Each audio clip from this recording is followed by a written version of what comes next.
This meeting to order. We actually have our regularly scheduled city council meeting as well as a special meeting this evening.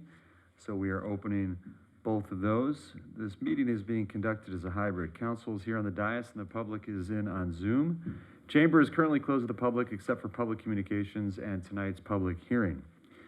And we're going to do roll call, and then after that, we're fortunate to have Pastor Jonathan Elmore of the Bridge Church here.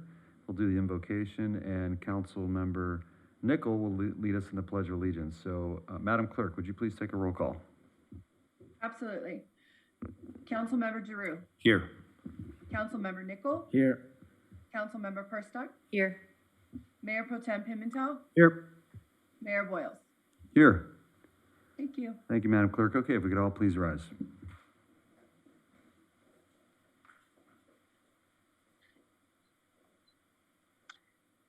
All right, I'll open us up in prayer. God, thank you for this community of El Segundo. Thank you for this group of people, God. Lord, we just ask for your wisdom, your discernment tonight as decisions are being made.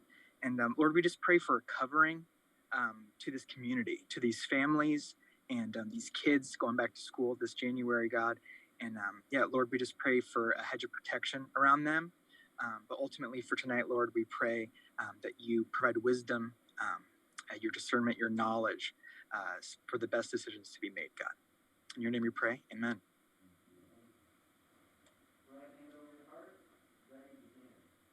Pledge allegiance to the flag of the United States of America and to the republic for which it stands, one nation, under God, indivisible, with liberty and justice for all.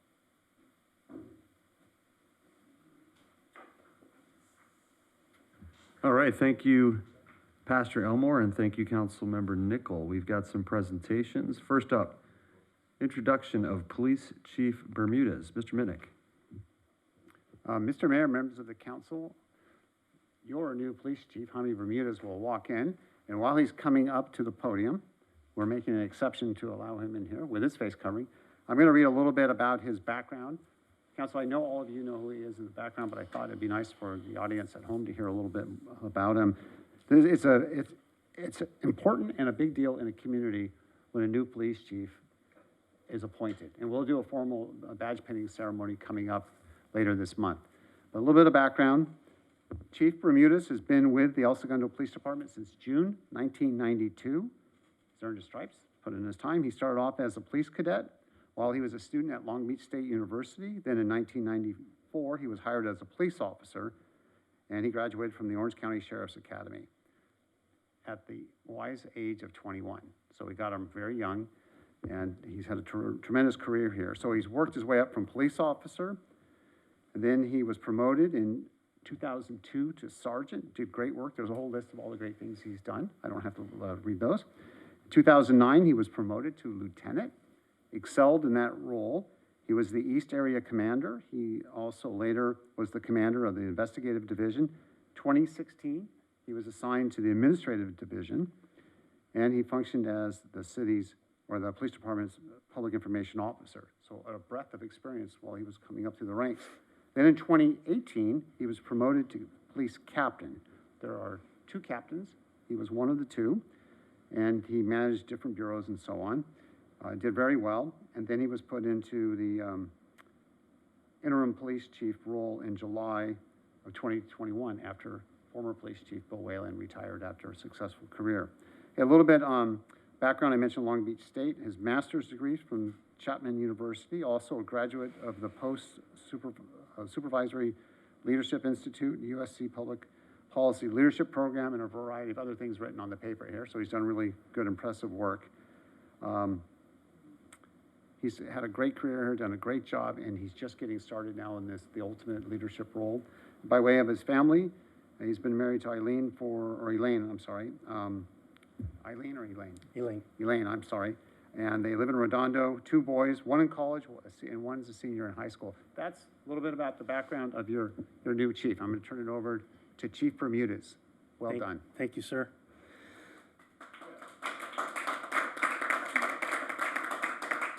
Thank you. Mayor, members of council, Scott, thank you very much. This is an incredible honor to me to be named Police Chief of ESPD and to lead such a dedicated group of men and women that make up our police department. I know you can't tell this since I'm wearing my mask, but I'm smiling from ear to ear. As you heard in my bio, I began my career here at ESPD at just barely an adult, 18 years old. I came up through the ranks of the police department, and I think one of the things that makes it special is I had so many mentors early on in my career at the PD who took an interest in developing me at every step of the way as I moved up to the organization. I have a strong sense of ownership with everything that happens at the police department, and I think that comes from a variety of things, from starting so young and also from working every assignment in the department other than motors. I know the department in and out, and so I feel very familiar and very confident. But more importantly, I have the highest respect and admiration for ESPD, all of my coworkers, and this community. So thank you very much for this opportunity. Having said this, I know that we are in the most challenging times that will require special leadership currently at any police department. There are values that are critically important to me that I've voiced to every member of our organization, and I think it's important for every person in the community to hear them. Service, professionalism, and our mission as a police department are critically important to me. By service, I mean our service will be unparalleled. We will strive to exceed expectations with every contact that we have in the community. Professionals, like I told everyone at the department, we will be professionals in everything that we do. And that's through our training, through our standards, the way we treat each other, and the way we treat people in this community. And lastly, the mission. Our mission at the police department is to provide a safe community while treating everyone with dignity and respect. Critically important in everything that we do. You have my commitment that we will move forward, we will be successful, and thank you for this opportunity. Thank you. Chief, are we allowed to do a photo? Can we do a photo? Yeah, we'd love to. Thank you. That would be great.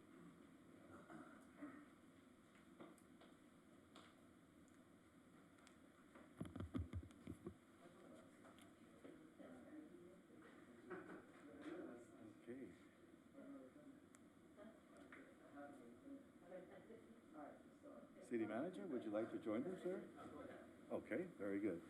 Here we go, a couple of photos. I'll just wait a moment. Here we go, 1, 2, and one more just to be safe. Thank you so much.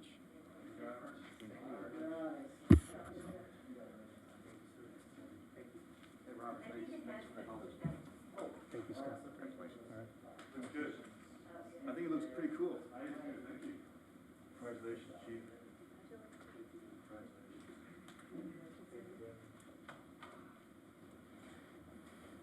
That's awesome. That's 30 years. 30 years starting here at 18 years old. That's amazing. I love the internal development and opportunities for someone like that who's got all the same core values. It's so amazing. It's great. All right, let's get on to item 2. Do we have Marcia Hanson, Executive Director of the Chamber of Commerce, on Zoom? Yes, sir. All right. Hey, Marcia. Hi, how are you, Drew? I'm fantastic. How are you? Good, happy birthday. Thank you. You're welcome.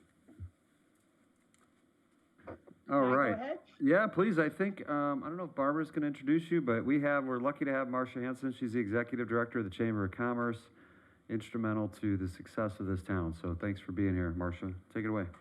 Thank you, Drew. We are thrilled to have just had the 57th annual El Segundo Holiday Parade. Main Street was packed. It was just a beautiful, beautiful day. You could tell everyone was so excited to be out together and celebrating the holiday season and celebrating friendships and families. It was beautiful. We want to thank the city of El Segundo. We couldn't do this without your team. Everyone we worked with were amazing, and we thank each and every one of you. Also want to thank sponsors real quick: Chevron, Mattel, LAX, Edco, Davis and DeRosa Physical Therapy, Pilates on Main, Code Ninjas, Accounting Breeze, Beignets du Monde, they're delicious, El Segundo Brewing Company, International Garden Center, and Swoop. So thank you to all those folks for making that possible. Usually we have all of our wonderful award recipients gathered in City Hall and taking pictures with everyone. And unfortunately, this year we cannot do that due to COVID. So we're going to announce the winners tonight, and we'll be contacting each one and bringing their trophy to either their place of business or their meeting location or wherever might be a great place to present it to them one-on-one. So I'm just going to read the list here of the award winners, and lots of excitement. So let's start off with the best holiday spirit, because it is a spirited evening. The event was Merry on Main, celebrating the holidays on Main Street. Best holiday spirit children's was the Eagles Nest Preschool from El Segundo Unified School District. The best holiday spirit adult community and civic was the Husky Huddle and Malamute Mingle, Southern California. Lots of beautiful pups. And the best holiday spirit adult business and commercial was 1-800-GOT-JUNK, You Move Me, and How's Away Today. So thrilled with that category. We have our best performers adult was Rusty Frank's Lindy by the Sea. Those are great dancers. And the best performers children was the wonderful Kelly School of Irish Dance. We want to talk about the best use of theme children was the El Segundo Co-op Nursery School. And the best use of theme adult community civic was Asmoa. They basically had a living art display as they walked down Main Street. It was wonderful. Best use of theme adult business and commercial was our friends at El Segundo Brewing Company. The best musical band was our El Segundo High School band and color guard marching Eagles. And last but not least, our Grand Marshals Award was the El Segundo Co-op Nursery School. And the little kiddos were dressed in holiday presents, and it was delightful. So again, thank you all for coming out. We'll be contacting all the award winners. Thank you again to the city for helping make that possible. And we'll see you for the 58th Annual El Segundo Holiday Parade next December. Thanks so much, Marcia. No flunky awards, like somebody apparently held up the parade because they ran out of candy? Oh, yeah, there You was should one consider gentleman. that. He disappeared from his float for a while to run into the Yeah. store and get some. Anyway, great stuff. Thank you. All right. Thank you. Thanks so much for being here. Okay, we're on to item 3, El Segundo Economic Development Corporation update, and I believe we have Eric Chan, who's the chair of that organization. Eric, are you on? I am on. Great. Take it away, Eric. Thank you. Thanks for taking the time. I thought that, it's been about 9 months since we kind of established the nonprofit, El Segundo EDC, and I thought it would be kind of a good time just to kind of give you guys an update of where we are today, some of the discussion that's been had, and just kind of answer any questions that might exist from City Council. I have a presentation that I will kind of walk you guys through. Hopefully it will be informative and helpful. Let me know when you see the presentation. We see it. Perfect. Okay. All right. So, one of the questions that we've kind of, been asked by a handful of people is kind of why does ESEDC exist? And, I think you guys know this as well as anybody, but, we believe that El Segundo really is a place where innovation continually, occurs. The tagline, where big ideas take off, truly represents what the city is about. We also believe that El Segundo does have the 5 most important square miles in Southern California, with a mix of different Fortune 500 companies across a bunch of different industries, as well as a number of professional sports teams being involved. One of the big things, within, El Segundo is kind of its strong business and corporation base. And, 98% of the general tax fund, is driven by the corporations. And so kind of to answer the question in a long-winded way, it exists because, we don't believe, up till now, there was really a strong singular group, comprised of top executives from the top corporations here in El Segundo to provide kind of their unbiased voice on how they can help shape policy, direction, and make El Segundo the city that we all believe it can be. And so that's kind of why it was, reformed out of EDAC, under this kind of separate entity structure. That's kind of, how things have kind of occurred to date.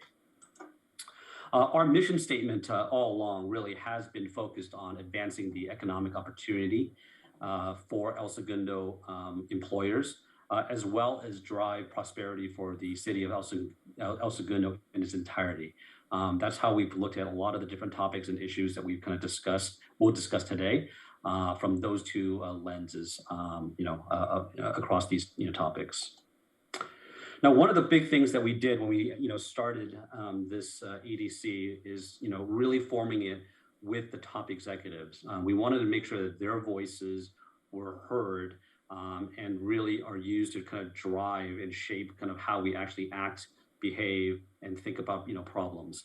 And so, you see this list up on the screen. I will say that I am not just, pleasantly surprised, but very, very happy at the participation of all these individuals. They have actually been quite proactive and very enthusiastic and engaged in our discussions to date, in really trying to kind of shape, how we think about, tackling some really, really meaty topics, and trying to move the ball forward. So here you see, again, a good cross-section of, I would call it, technology, companies, consumer product companies. You have some development companies in the mix. You obviously have Dr. Patrick Chun-Chong here, and then you have some of like the stalwarts, the Chevrons, the Raytheons, the Boeings of the world, here with their kind of most senior, personnel. And then also, Steve Isakowicz from the Aerospace Corp has also been very, very active in, regular communication. We actually just came out of a Board of Governors meeting just last week with really a discussion on kind of how we want to see 2022 move forward. And, we have basically monthly meetings with the Board of Directors, which is a subset of this, on a monthly basis. And so kind of a lot of really, really active participation, and really happy to kind of see, everyone so engaged in the conversations today. In terms of kind of who kind of runs this ESEDC, it really is kind of a, pro bono effort. I currently serve as president of the organization. Al Kahi, former chairman of EDAC, is, the vice president. And then Daniel Martin, president of PSM, is also kind of a vice president. Amongst us three, we're really kind of leading the efforts day to day, all pro bono, and trying to kind of, help move the needle forward. Scott Minnick also has been, great. He sits in on an ex officio basis, really just to kind of listen in, provide guidance as needed, and just kind of hear, some of the discussion as they kind of arise. So we asked the Board of Governors a year ago, and we re-asked them most recently, kind of what is your biggest challenge? And their biggest thing, continues to be this general theme of employee recruitment and retention. They can't get the best talent to come to El Segundo, and then when they do, a lot of these employees are choosing to leave. And I think universally, what they'll generally say is that without the proper employees, working at our companies, it really creates a real challenge for us to be sustainable for the for the future. And if the ESEDC can really chip away at making this less of an issue for us, obviously it serves them as corporations well, but also the city in kind of retaining these corporations for years to come. So when asked kind of what are the challenges, in terms of kind of why, employee recruitment and retention has been a difficult problem to solve, these are the three kind of, things that have kind of come up as themes. Number one, the significant cost of living in Southern California as a whole, but specifically El Segundo, has been difficult, right? The average home price at $1.4 million has, created some barriers of entry in terms of employees wanting to call El Segundo home. The second thing is really, something that affects, a lot of companies today, is with COVID and the pandemic as a whole, rethinking kind of the working model, hybrid, 5 days a week. We actually just did a survey of these same corporations that are part of ESEDC on kind of what their plan of action to be, today, 6 months from now, 12 months from now. And it really kind of spans the gamut in terms of kind of how they're looking at hybrid working models and what their employees are demanding and requesting moving forward. The third one is, a younger millennial workforce demanding different things in terms of what they need to work at a specific company. They want, corporations that are highly, focused on social issues. And so, we'll discuss kind of our venture into DEI, topics in a little bit. They want, a city that is, highly connected and amenity rich, where they can walk around, go to local shops for lunch, grab a coffee, a place where they can bike around the city in which they work. These are very, very important things for them. And then third, housing that can kind of suit their needs. And we'll discuss, kind of what that means in a little bit. But these are the three kind of themes that they all kind of universally, came up with as kind of, if we can find ways to, help out on these issues, again, we put ourselves in a much better competitive position for corporations to get the best talent in the world. So, where this led to was really kind of three pillars. And these pillars are things that we've kind of focused on for the last 9 months, really talking with a cross section of people that are experts and have points of view across these three different pillars, so that we actually understand what the challenges are, and figure out kind of how we can kind of get to a solution that works for all parties involved. Pillar number one, discusses housing. Right now, depending on kind of what time period, at peak, there could be up to 80,000 people, working in the city of El Segundo, of which 15,000 residents, reside. We think that ratio needs to be far greater, and we can talk about numbers, in a little bit, but it's something in which there needs to be more available housing to really kind of satisfy the continued demand. And this isn't just for the corporations that currently already exist and call El Segundo home, but this is also for some of the corporations that are thinking about coming or already will be coming in the months ahead, whether that would be the L'Oreals of the world, whether that be the Topgolfs, or other corporations that are going to continue to want to call El Segundo home. Do we have the right housing for their employee base as a whole? The second one that's been kind of the second piece here is really kind of what we call more attainable housing for a younger employee base. This is basically a white collar base, but coming out of college, maybe 1, 2, 3 years, or maybe coming out of a PhD program, but ones that are kind of starting off their career, and certainly not making the large dollars at this current point in time. But how do they actually get to work for El Segundo? Trying to find a housing level for them to kind of come in is crucially important for the corporations out there. And the third thing, and this is probably the one that's been most vocal across our board of governors, is that while they are very appreciative of the single family home kind of infrastructure here in El Segundo, there is definitely a desire to figure out how do we create a different housing type to be much more conducive to the younger employee base. Whether that is basically mixed use properties, things that are 3 or 4 levels up. Again, I think, not having that housing product truly in this market today also kind of creates a barrier for corporations to be more successful in terms of employee retention and recruitment. The second pillar goes into amenities. And, this really ties into stuff kind of more east of PCH, where the corporations currently are. There's been discussion on having more safer greenways, walking areas for employees where people can kind of get, from point to point, on that east side, and feel comfortable. There's been, discussion about having more retail, more food within walking distance, and not having to kind of get into cars to kind of get to a lunch spot or a dinner spot. And third, there are a number of folks, including, a number of the CEOs that are part of the board of governors, that have asked, why there aren't more bike lanes for non-car transportation. Some of those CEOs actually would love to bike to work if they could, but right now there aren't, enough of those kind of safe bike lanes and enough, safe areas for them to actually utilize non-car transportation currently today. And then the third one is really around DEI, diversity, equity, inclusion. And, while each corporation has their own programs that they're kind of working against these initiatives, they all have mentioned that, there can be better sharing of information. There can be better potentially cross-functional work amongst the corporations to really make diversity a much bigger pledge within the corporations here in El Segundo. We'll discuss kind of, why that's, so important to them in a little bit.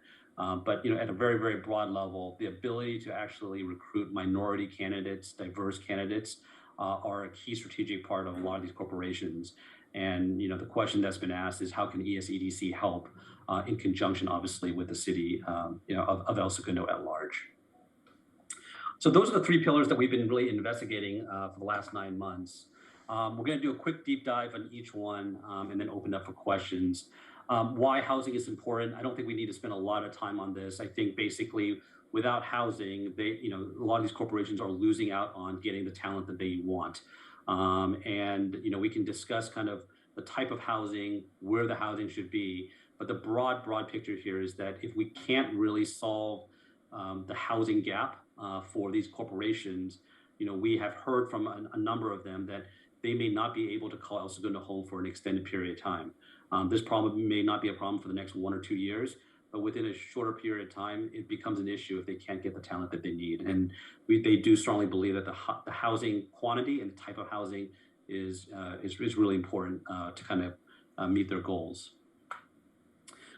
So with kind of this, we've conducted a lot of conversations and interviews, to date, and we believe right now the best path is to really engage a third-party consultant to really help us evaluate the 7, 8, big questions here.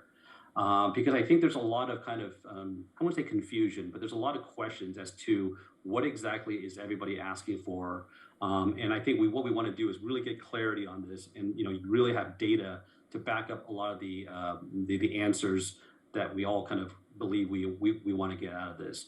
And so the kind of questions that we want to address through a third-party consultant would be, how much housing is truly needed by the corporations here within El Segundo? What type of housing options do the corporations really want for this employee base?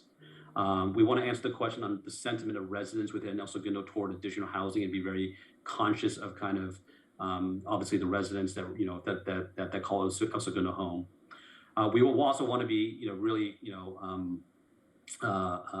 conscious of corporations within El Segundo toward finding additional housing outside of city limits. So there's obviously a lot of piece here about finding more housing within El Segundo. Potentially, there is a notion of if there is housing that is available outside of El Segundo, how much is it, and kind of how much can that help defray some of these issues here. There's been discussion on what type of land exists throughout the city, west and east of PCH, for potential residential development, and how could that actually come to form. There's been talk about kind of financial options to counteract any lost tax revenues if businesses actually converted to residential mixed use. We know this is very crucial for the city. One of our earlier points is about the tax base that the corporations support and how important that is to kind of support the city at large. And we want to help figure out ways that if we do actually convert business locations into mixed use or residential locations, are there ways to kind of help again minimize some of the financial impact that would potentially cause for the city. There's been discussion about the infrastructure required to support more people living here in El Segundo. We want to really investigate that and make sure that we understand kind of what can be done there. And then there's been conversations about the school and the youth that are so crucially important to the city residents as well as the corporations. And if we actually had more housing, how could we actually support the youth properly? Moving forward. Overall, I would say that the Board of Governors and the ESEDC, folks, all truly believe that these questions can be resolved in a way that is a win-win for all parties involved, but probably requires a little bit smarter people that have kind of looked at this, in greater detail and with the right data and so forth. And so, we've been fortunate to have a number of the EDC, Board of Governors offer up, consultants that can help out with this project. And we want to kind of move forward and hopefully have a report to be shared with City Council in the summer of 2022. Our second pillar is really around amenities. You guys probably have had some discussion on this around the greenway concept that potentially could exist within aviation. This is probably kind of where we're narrowing down our focus, but frankly, this broader notion of beautification and amenities, east of PCH, is probably the broader topic at large. But focusing on the aviation street right now, there are a number of corporations that are part of the Board of Governors that have businesses right on aviation. And, what they see is what you see in these pictures right now. And a number of the Board of Governors, frankly, call that street right now to them scary, especially in the evenings. And I think that we believe that this being the eastern border of El Segundo, we believe that there is an opportunity to really take a substantial effort to beautify it, and not just for beauty reasons and optic reasons, but this would actually serve as a real calling card for the businesses and allowing their employees to have this as one of the amenities in working here in El Segundo. During lunchtimes, they can take breaks. For people that want to take public transportation, this will also serve as a way for them to kind of get from point A to point B in a much more safer and hospitable way. This also probably could be a nice area for residents as well as people who want to visit El Segundo during weekends as well. But right now, kind of where aviation stands without the bike lanes, some of the safety hazards, and just kind of the blight that it kind of provides today, we think that it could be tremendously beneficial to pursue a greenway project. We already talked about kind of why the greenway is important. I think these things are pretty self-explanatory. Our next steps here, we know that there are a lot of stuff that still needs to be kind of solved for. One of them really is getting BNSF as the railway to really kind of help greenlight this project. But we believe that again, in a similar fashion, what we would want to do is move forward with a third-party consultancy to really do a true feasibility study, figure out truly how much this thing would cost. Really scope it out correctly with details, think about kind of ongoing maintenance costs and timing. We would want this third-party consultancy also to really figure out with us kind of what funding truly exists for this project from outside sources. There is a belief that this project in its entirety could be sourced through outside sources. We want to kind of back that up with the right data, and then if true, then basically start going down a process to submit the grants so that we can actually make this potentially a reality. There's a lot of other kind of discussions that we need to have with BNSF, Metro, and some of the county supervisors as well. A lot of those discussions have already been had at some level and are ongoing. But we think that there's great momentum around this concept. And if you really think about it at large, we're talking about aviation going from Imperial down to El Segundo Boulevard, but potentially there's been ideation around extending this all the way up to Lawa and into the airport, and then south going through Park Place, and then even possibly into Manhattan Beach, and really become a showcase of El Segundo being kind of the northern tip of a greenway that connects the South Beach cities as a whole. Again, there's a lot of different constituents involved with this, but what I'll tell you is that the corporations within El Segundo are very committed to really making the east of PCH a much more beautiful place to be for their employees as well as for their buildings. And I know that a lot of them have spent a lot of money building some of the new spots that are going to be located east of PCH. And one of their big asks is to have the right amenities and the right kind of infrastructure to kind of support a lot of the efforts that they've done to date. And this beautification of aviation is just one of the things that they've asked us to take a real deep look at. And then the third thing, third major pillar is really around diversity. Again, there are a number of stats that have been shown over time of why diversity is important to corporations and how it really does enhance shareholder value at large if there is greater diversity within companies. There are a number of CEOs, that are part of the board of governors that really are putting DEI as one of their top 3 mandates, as a corporation that they are needing to kind of achieve against with, goals and incentive plans for, management team members to really make this a reality. But overall, I think, DEI really is leading down a path of really driving toward a more engaged and happy employee base, and really ties in with the employee retention and recruitment topic that we discussed at the top of this section. And so DEI has been asked by the Board of Governors to be our third pillar. Where we are with this is really kind of a twofold effort. Right now, we are going to help coordinate a meeting of the leading chief people officers within the corporations here to do a knowledge sharing session and cross-pollinate ideas on what they're doing today and potentially what ideas they could work on together. We believe there's also a PR story to be held at some point in time if these corporations can really tell a story of why diversity and inclusion is a commitment of all businesses and corporations located here in El Segundo. But that is still to come. We also have another third-party consultancy lined up. This one we are still debating, but one where they can actually help us actually create a real kind of citywide program to really attract and retain diverse talent. This could be in the form of job fairs. It could be in the form of kind of a engagement model with the local universities as kind of an El Segundo base as a whole versus individual companies doing one-offs. And so there's a lot of stuff here that we think again will help corporations really stand out in the competitive marketplace here in LA and really shine the light that El Segundo is truly a diverse city and looking for diverse candidates on an ongoing basis. So I want to stop there, and that really kind of concludes kind of the update for now. A lot of projects are underway, and we appreciate the continued support of Scott and the City Council in what El Segundo EDC really stands for and is looking to achieve. Thank you, Eric. Thank you for being on that committee, being president of that. We're fortunate to have you. Eric's also, his day job is CFO of the LA Clippers, and a lot of business experience and former resident here in El Segundo as well. So thank you for all your time and effort. Any questions for Mr. Chen? Lance. Hey, Eric, great presentation. Thank you very much.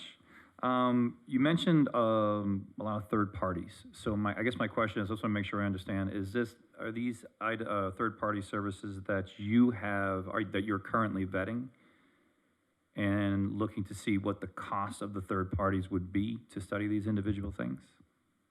Yeah, no, so the process is we believe that we need to engage third-party consultancies to help us do some of the work. So we're actually in the process of creating an RFP and then basically bidding it out so that we can kind of figure out the right kind of cost service partner that we want to work with.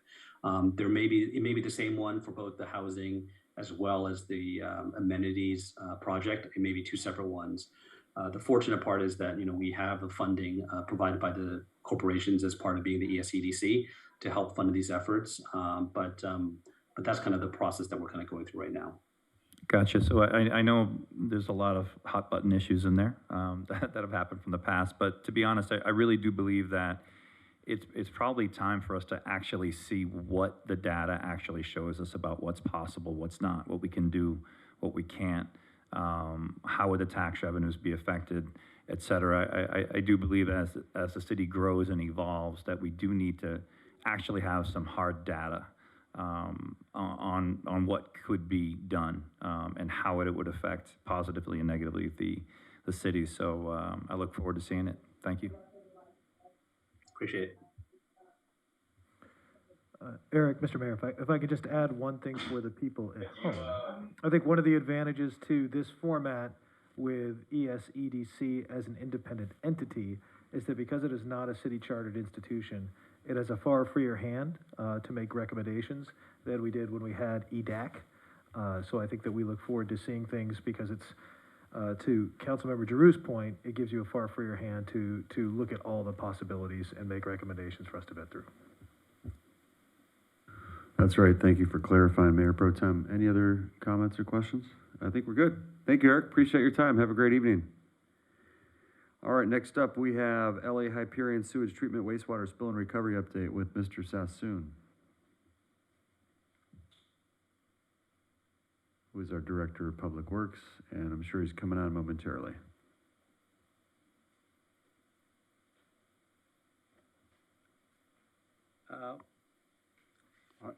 Hold on, and then we're going to do COVID after that, right? Good evening, Mr. Mayor and Mr. Mayor Pro Tem and the members of the City Council. This is an update regarding Hyperion as of today. With respect to reimbursements, Hyperion has already paid over $3.8 million to total of 1,952 residents. The last payment was made January 13th of this year.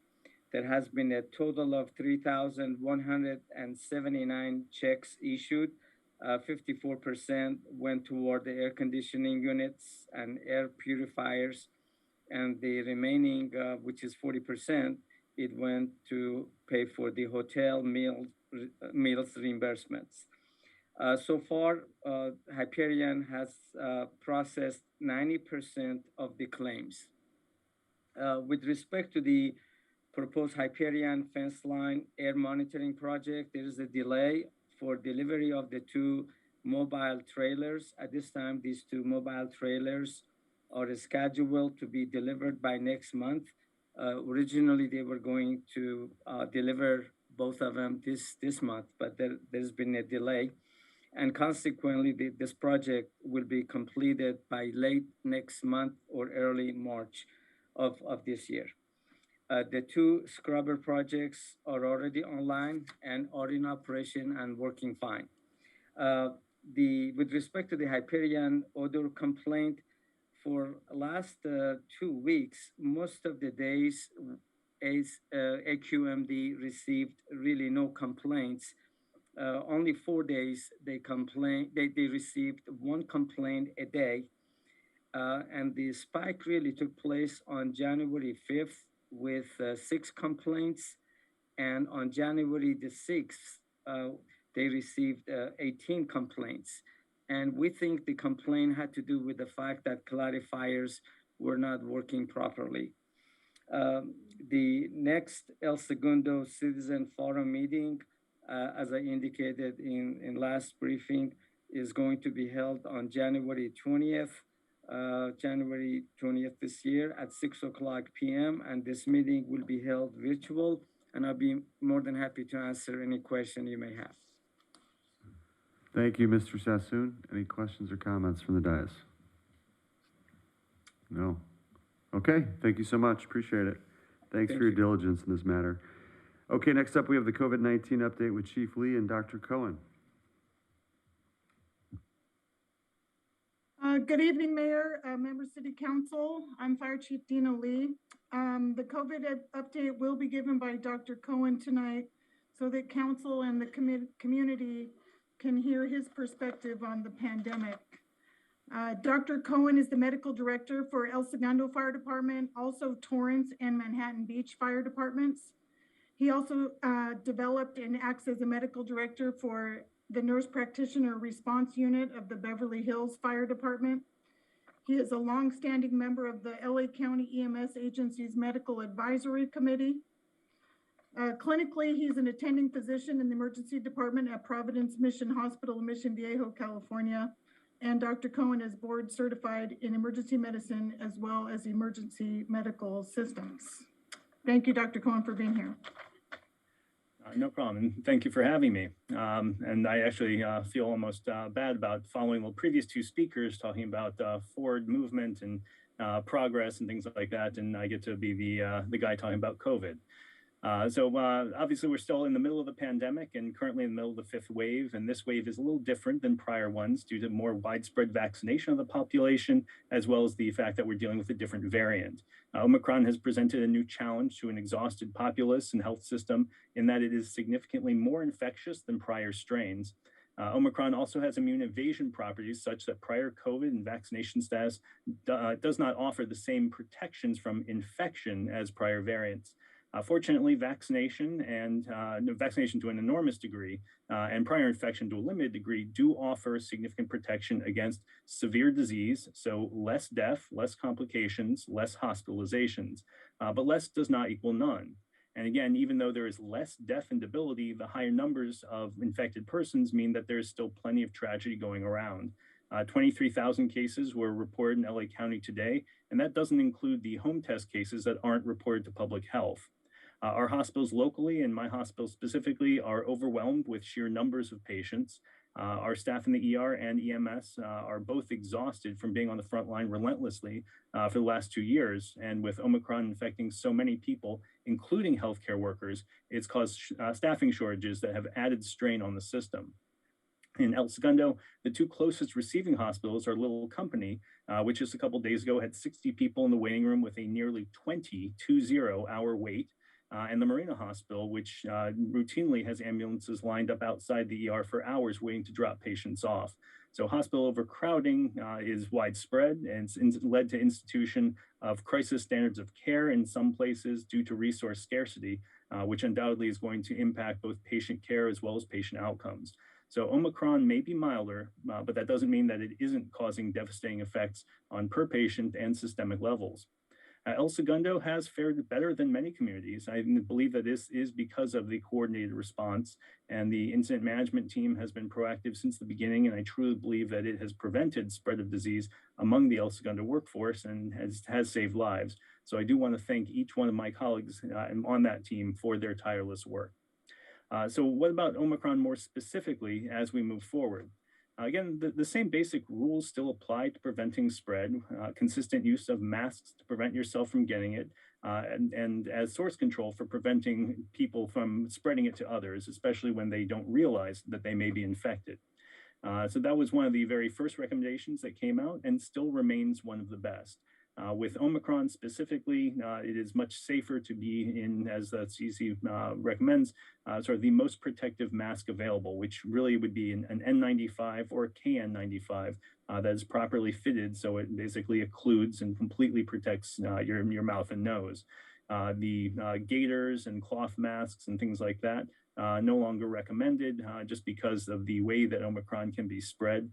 So it's the N95, KN95, or a surgical mask if the others are not available. And again, masking does work, and it's oftentimes in the work environment, it's the difference between a high-risk exposure requiring quarantine and a low-risk exposure that protects that worker and allows them to stay on the job. So masking, obviously, as well as vaccination and specifically boosting. And regular vaccination, it has worked previously. And as I mentioned, it does work, maybe not so much against preventing infection with Omicron, but certainly preventing the complications, the severe disease, the hospitalizations, the more long-term damage. And we know that vaccination was very effective against the first few strains, first few variants. But as we've seen with more experience and more data, the efficacy does drop off significantly after 6 to 8 months, which is why the boosters are now being recommended more widely. The boosters do work. I can tell you just from the data I've seen, but more specifically, my personal experience, what I'm not seeing. And what I'm not seeing in the emergency department are patients who are fully vaccinated, meaning the 2 initial vaccines with the mRNA, with a booster. I'm just not seeing those people coming in sort of the sick version.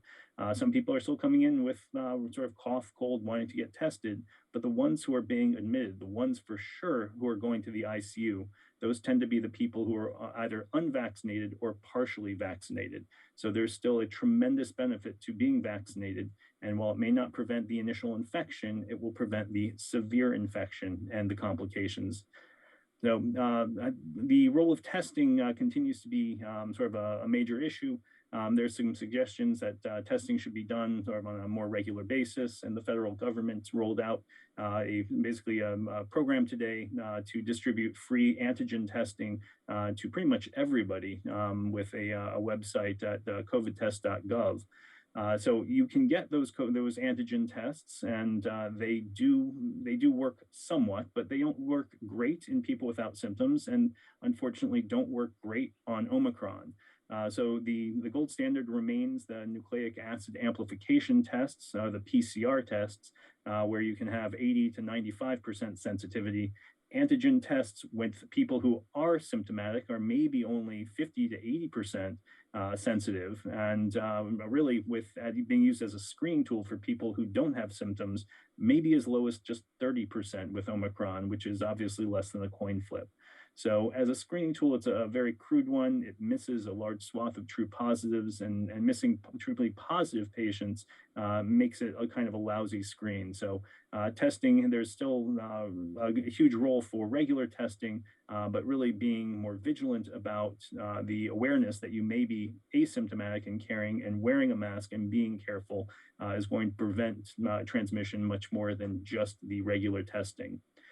So the incident management team, we've developed protocols for testing. We've also developed protocols for people who can return to work. There's been quite a bit of additional guidance coming out from CDC as well as the states with California, both OSHA, Public Health, and LA County Public Health. We've tried to take an informed and data-driven approach to returning returning the workforce to work safely once they've either been exposed or been infected. And I think we've done a fairly good job at managing individual cases. Trend right now, obviously, we are still dealing with workforce shortages, which is becoming more and more of an issue with the Omicron surge. And we have been able to reevaluate the protocols and pivot and try to specifically address the day-to-day workforce shortages, come up with ways of getting people back to work safely and with testing and basically to make sure that they don't potentially cause any further spread of the disease. So I think that's about what covers it right now. And again, not to sound like a broken record, but I still do recommend very, very strongly being masked, especially when you're around other people, being aware that you could spread this and you could be asymptomatic, and to make sure that you protect those around you, to get boosted with the mRNA vaccine, and to continue to take precautions as you can. All right, thank you, Dr. Cohen. Thank you, Chief Lee. Any questions or comments? No, not seeing any. Thank you so much, sir. Appreciate it. Okay, we're on to public communication. I just want to remind anyone that would like to address the council that if you are speaking regarding item 12, proposed preferential parking zone for portions of California Street, Holly, and Kansas, that we will have a public hearing and an opportunity for public comments during that item. So anything other than the preferential parking item, if folks would like to address that. Do we have anyone, Madam Clerk, that would like to address the dais? Yeah, Angelo was helping me out. So if Angelo is there, he will have the Okay, let's give it a second. Thank you. cards. And if he's not, I don't think we have anybody here. Oh, okay. No, we do. oh, I'm sorry. Okay, Mr. Bates is going to read who we have that would like to speak. We have Eric Behor, who's here to speak on the Plunge Alternate Use Project. Okay. Oh, in council chamber. Thank you. Hello, council and Mayor Boyles. I do have a little package I'd like to hand out to you if I can, if may. This way.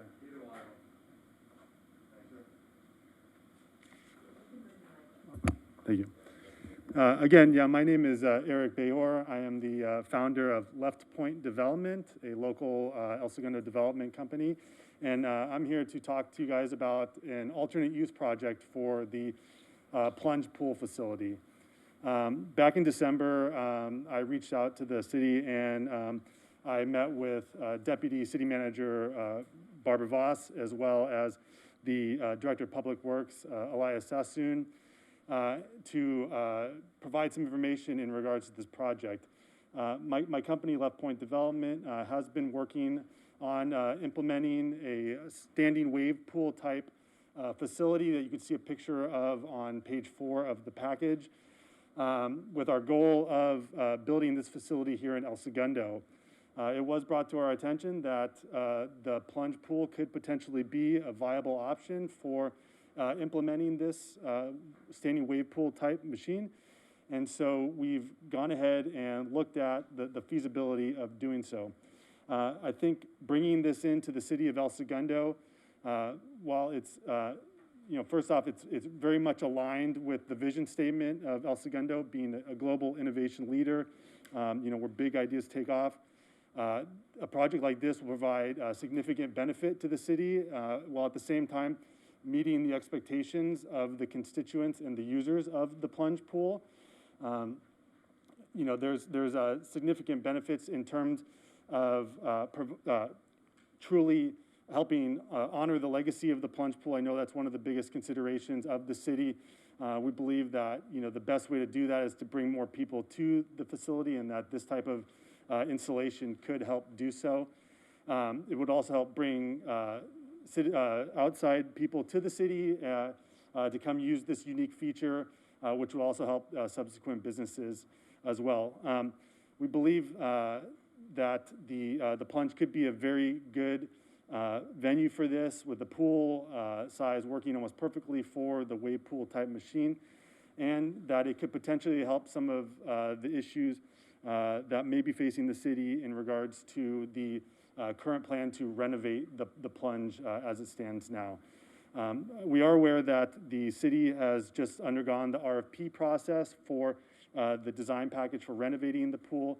I'd like to continue to work with the city and present a formal proposal for the implementation of a wave pool of this type in the Plunge. I think it'd be a great addition to the city for both people that love to surf and people that don't know how to surf and want to learn.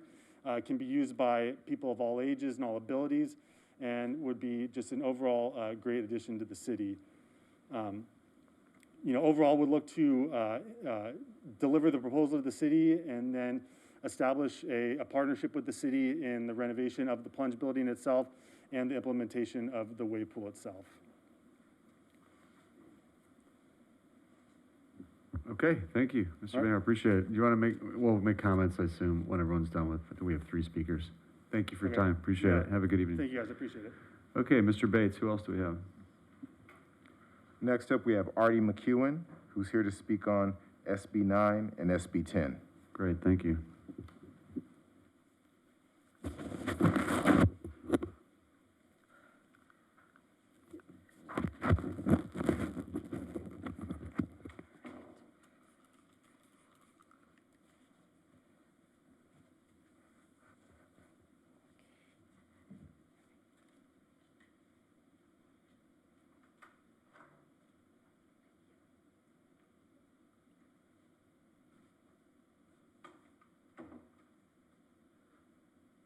Hello, my name's Artie McEwen. I'm a resident of El Segundo, and just want to alert anybody that might be watching this at home that I saw something about SB 9 and SB 10 in the LA Times today in an op-ed. And the Southern California Association of Governments has filed an opposition to those 2 bills to stop basically what they are doing. And it seems like the focal point, and I'm not trying to get him in trouble, but it seems like one of the focal points is the mayor of Redondo Beach.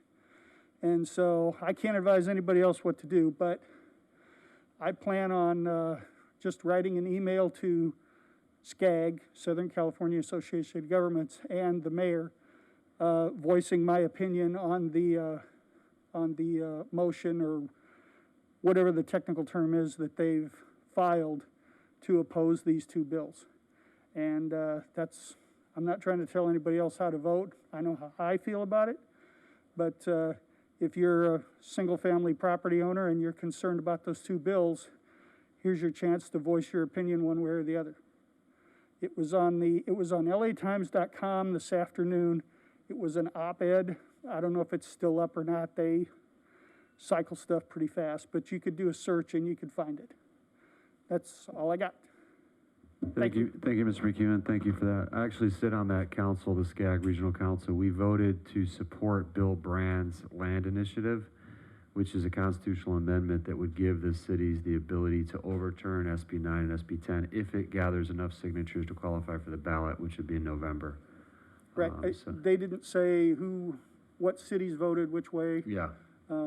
You just did. Yeah, it was a big majority of cities that voted. It's cities, counties, and other representatives, but the idea is it was an idea, or the motion was to support the brand. What is the title now? It's changed. Community Planning Act, I think, is the latest revision, but basically it would give the cities their local control back. So the state would no longer have the ability to mandate housing zoning changes upon the cities. Right, so it would help to hopefully restore the R1 zoning as that is the intent, as it yes. originally was. Yes, sir. Yeah, okay. That's the intent. Okay. Thank you. Appreciate your time. Have a great evening. Next up, we have Mike Rotolo, who's here to speak on agenda item D14.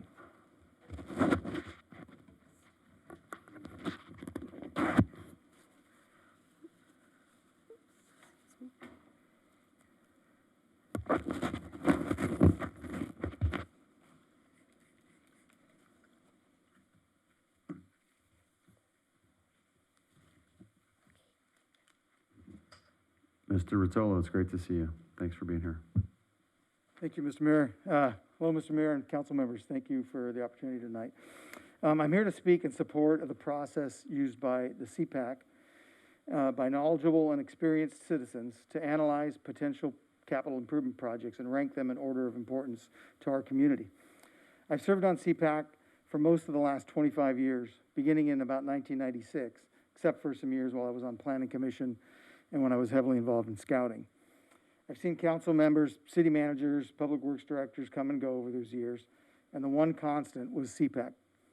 Several council members told me, and still do, that the work of CPAC was among the most important of all committees, as we dove into the details that they did not have time to, especially during budget development months. Since I learned of the proposal you're considering to conclude the committee, I've spoken with 3 former mayors who all support the CPAC process and believe in qualified citizens participating who want to be involved.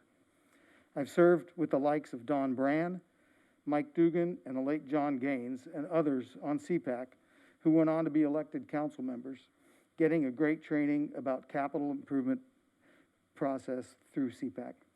I was told when I moved to El Segundo in 1990 by then Councilman J.B. Wise that this town was a great place to do your civic duty and share your talents, and he was right.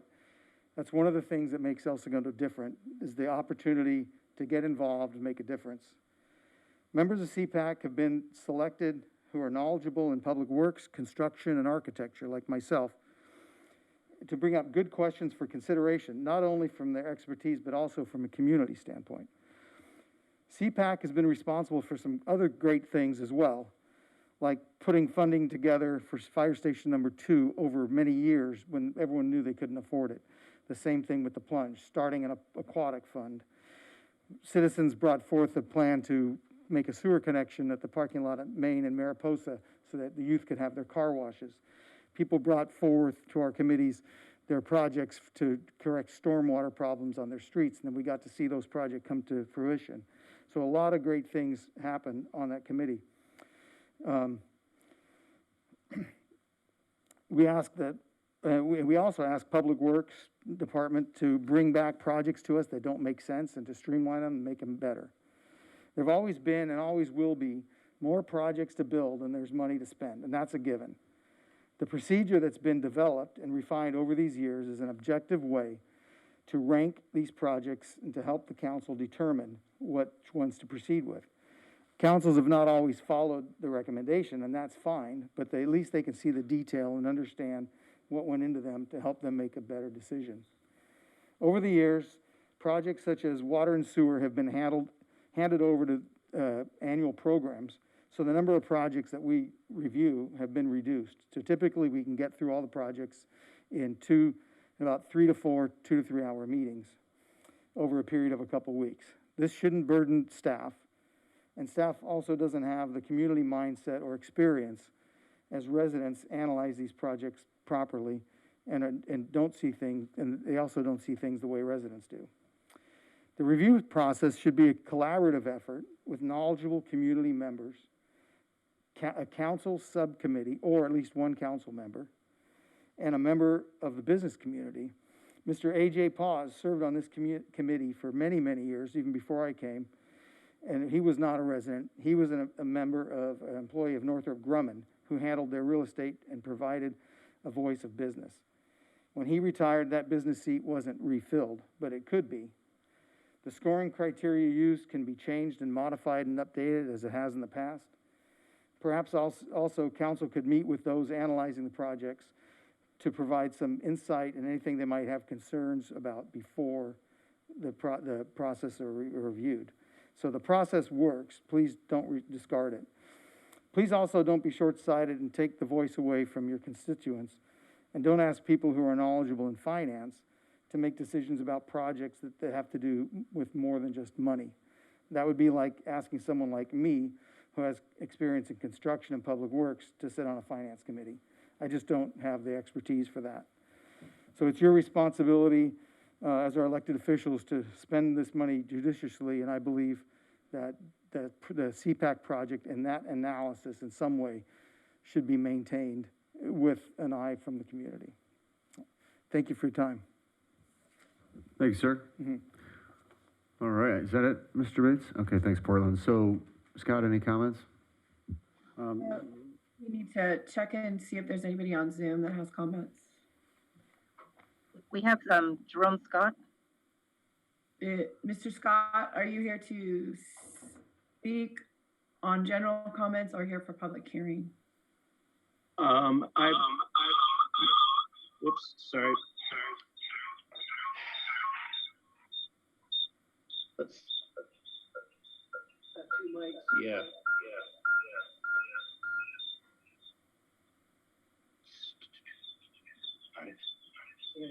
Yep.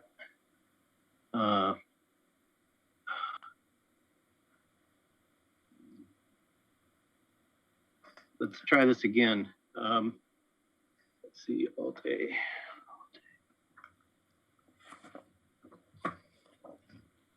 Much better, Mr. Scott. We don't hear any reverb, easy for me to say, reverberation at this point.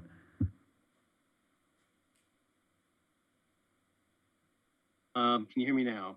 Is that better? Yeah, it's great. Thank you.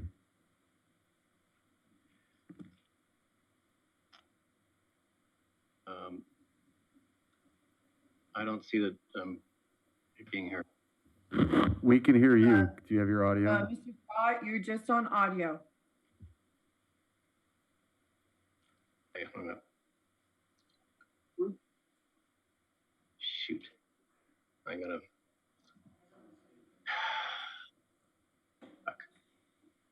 Does the chat function work with people that are on Zoom? No, it's Okay. disabled. Or, yeah, we disable it. That makes sense. Yeah, thumbs up. Tracy, why don't you yeah. give him a thumbs up? Maybe he can see you that we can hear him. Yeah. Maybe we hold up a piece of paper in front of Tracy's. I'm trying. We can hear him, Tracy. Yeah, currently he's on mute. Okay.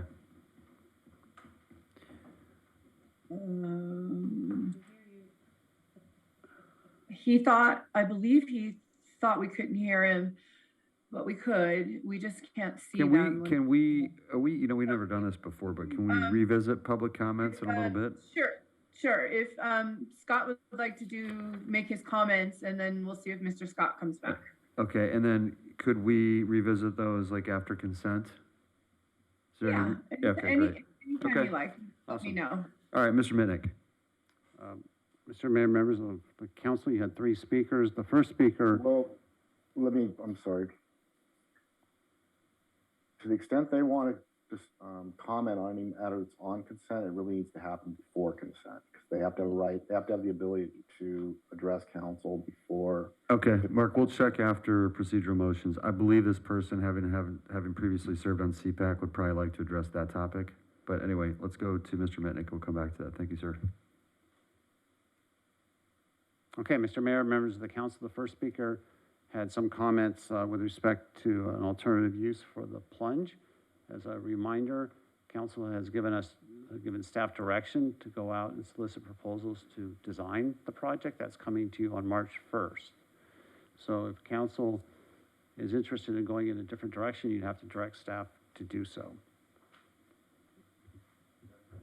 Is there any, This is not on the agenda for discussion tonight, so I'm sorry. Well then, Mark, how am I supposed to respond to a guy that has a plan? Then put it on the next agenda for Okay, can I request to put it on the agenda then? Yes. Okay, that's what I was going to do.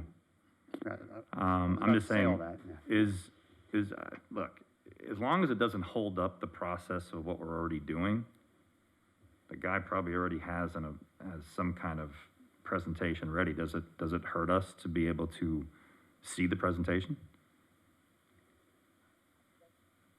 Is there any reason why we I think wouldn't? the only other consideration would be just staff's time, because they're probably gonna have to coordinate with them and tee it up and put it on the agenda. But, and what do we typically do? Do we just vote on this? Because in the past, the mayor has had the ability to put things on the agenda. Does Lance have the ability this Any evening? council member can put Then an item on it. let's just put it on the agenda. Why don't you put it on the Okay. agenda? Yeah. Okay. Awesome. Thank you. I mean, I think you can put it on the agenda as a discussion item, you know, because something like this would almost be like when they brought Topgolf and said, yeah, let's do this.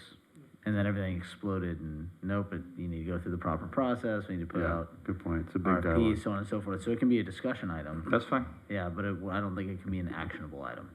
Can we do that as a discussion item? It'll be on the next agenda. Okay, thank you. Thank you both. All right, Scott, what's next? Anything else? The other individual had comments about the SB 9, SB 10 item. The legislative platform is coming in front of council for February 15th. And this is one of the items that will be on that platform. We'll follow up with the individual, Portland, just so he's made aware. All righty. I think you might have been a bit confused. I think he thought that SCAG was somehow overturned. Anyway, hopefully I resolved it. We'll follow up with him. Yeah, His that'd be good. constituent, he's concerned about something that impacts El Segundo. Portland will be glad to follow up with him. Okay, great. All right. I believe, Mr. Scott, you're unmuted. Yes, Council- can you hear me clearly now? We can. Council can hear you. Okay, Go ahead. I apologize for that. I had my phone and my computer on at the same time. Yes, I would like to speak to item D14, the CPAC dissolution, as it were. My name is Jerome Scott. I have had the privilege and pleasure to be a member of the CPAC for the last 5 years. I'm also a resident of El Segundo and have been for the last 26 years. I was somewhat dismayed at the announcement of the concluding, shutting down or dissolving of the CPAC, because I feel that it is performing a necessary and useful, if not vital, function in our local city government.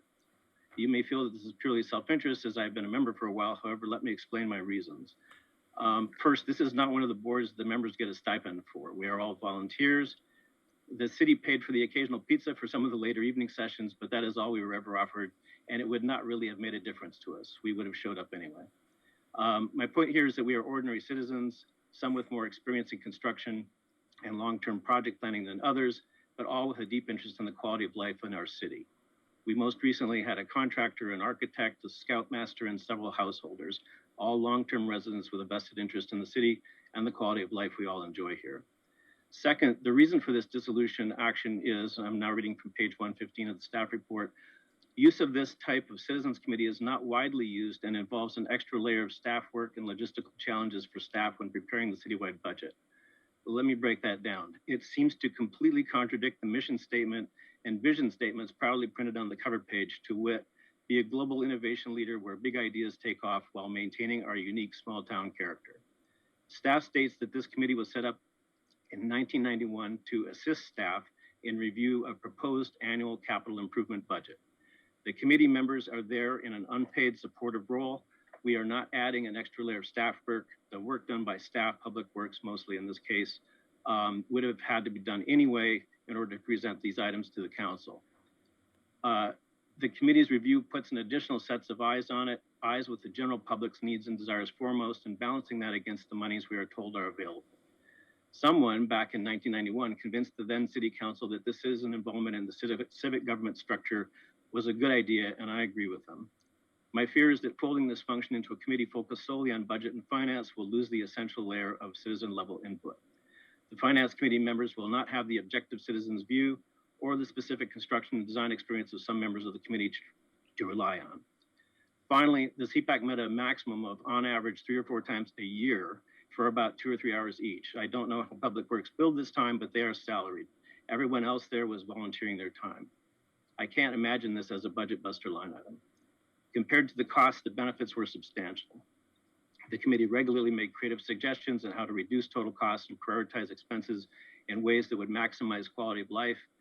It was the CPAC that made a suggestion to stop piecemealing contracts and do an overall review of all city assets to determine which were most appropriate for outright replacement, rather than years of fixes that exceeded the cost of replacement.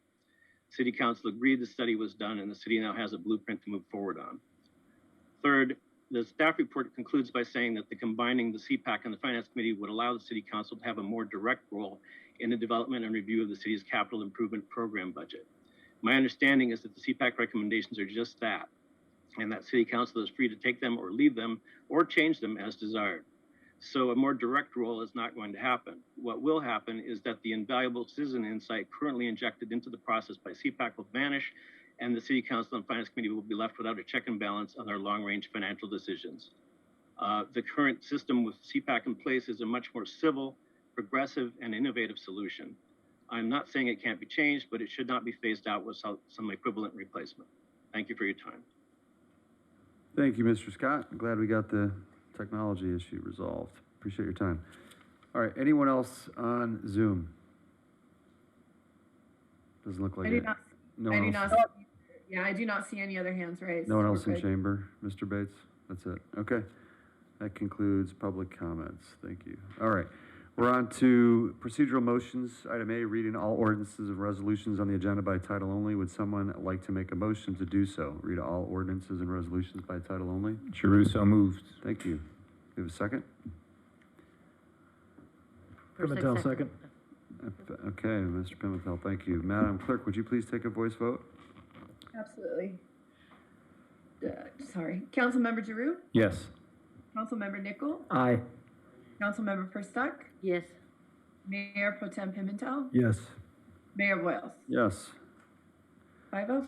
All right, thank you. As I mentioned early on, we're also doing a special meeting concurrently, so we're going to move that item up. And this is regarding the temporary reappointment of Planning Commissioner Jay Heschler. Mr. Mitnick, would you like to take this one on? Mr. Mayor, members of the council, this is a housekeeping matter. And this action here will allow the commissioner to stay on until we do solicit nominations or people to apply, and then council can do interviews and then appoint a permanent member onto the planning commission. So it was an oversight, so this is a cleanup matter. Okay, thank you. Mr. Heschler's term expired, and I think we missed it, essentially. Okay, so would someone like to move approval of Mr. Heschler's temporary reappointment? First, so moved. Thank you. Nichols, second. All right, Madam Clerk, would you please take a voice vote? Absolutely. Councilmember Giroux? Yes. Councilmember Nichol? Aye. Councilmember Perstuck? Yes. Mayor Pro Tem Pimentel? Yes. Mayor Boyles? Yes. 5-0. Thank you. All right, we're on to consent. Items 5 through 11. Do we have any pulls? No pulls. All right. Do we have a motion to approve? Nichols, so moved. Thank you. Giroux, second. Awesome. Thank you. Madam Clerk, please. Councilmember Giroux? Yes. Councilmember Nichol? Aye. Councilmember Perstuck? Yes. Mayor Pro Tem Pimentel? Yes. Mayor Boyles? Yes. All right, 5-0. Okay, thank you. We are, hold on one second. That's your one free pass, Mr. Mayor. One free pass. Thanks. I know. Mayor Pro Tem really wanted to pull one. That was a good one to inform the public, but we'll do that some other ways. Thank you, Chris. You okay? Okay, we're going to go on to what we're going to do is move up actually the item for the DEI committee presentation, which is item 16. As long as we've got Mr. Chansey available and Mr. Smith, I see Barbara Voss. Barbara, do we have our DEI committee members available? We do. Let us just move them over. Awesome. Thank you. Barbara, you want to tee it up while we're waiting on them to come online, please? Sure. Thank you, Mayor Boyles. Good evening, members of council. As a reminder for the community, City Council established the Diversity, Equity, and Inclusion Committee in July of 2020 to provide guidance and recommendations to City Council on 4 important topics. I'm very excited this evening. This is the first of 4 presentations, reports that you will receive through the efforts of the Diversity, Equity, and Inclusion Committee. The 4 topics, as a reminder again, are citywide organization, public safety, community at large, and local economy. About a year ago, just under a year ago, the DEI citywide subcommittee was formed to study that particular topic. And they're tasked with looking at internal policies, practices, hiring, training, and employee demographics, and make recommendations to council on those topics. I want to just acknowledge, first of all, Councilmember Giroux, your efforts as the liaison to this committee, to the DEI committee in general, and your guidance on this report. The subcommittee members, Lauren Abercrombie, Kenneth Chansey, who you'll hear from this evening, and Christina Vasquez Fajardo. They worked very, very hard on this report. And the subcommittee also worked very closely with city staff, Portland Bates and Amanda Lechtruman from the Human Resources Department. The Human Resources Department provided data, information to support this report and has been the liaison to the citywide subcommittee. So they are staff, Portland and Amanda are staff to the subcommittee meetings and help them to compile the data and interpret the data. The Human Resources Department did provide the following statement of support for DEI initiatives, and I'll just read it.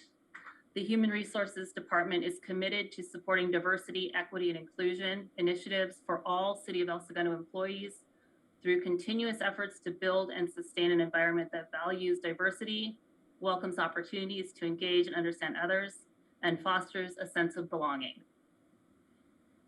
With that, I'd like to introduce our speaker this evening, Mr. Kenneth Chansey.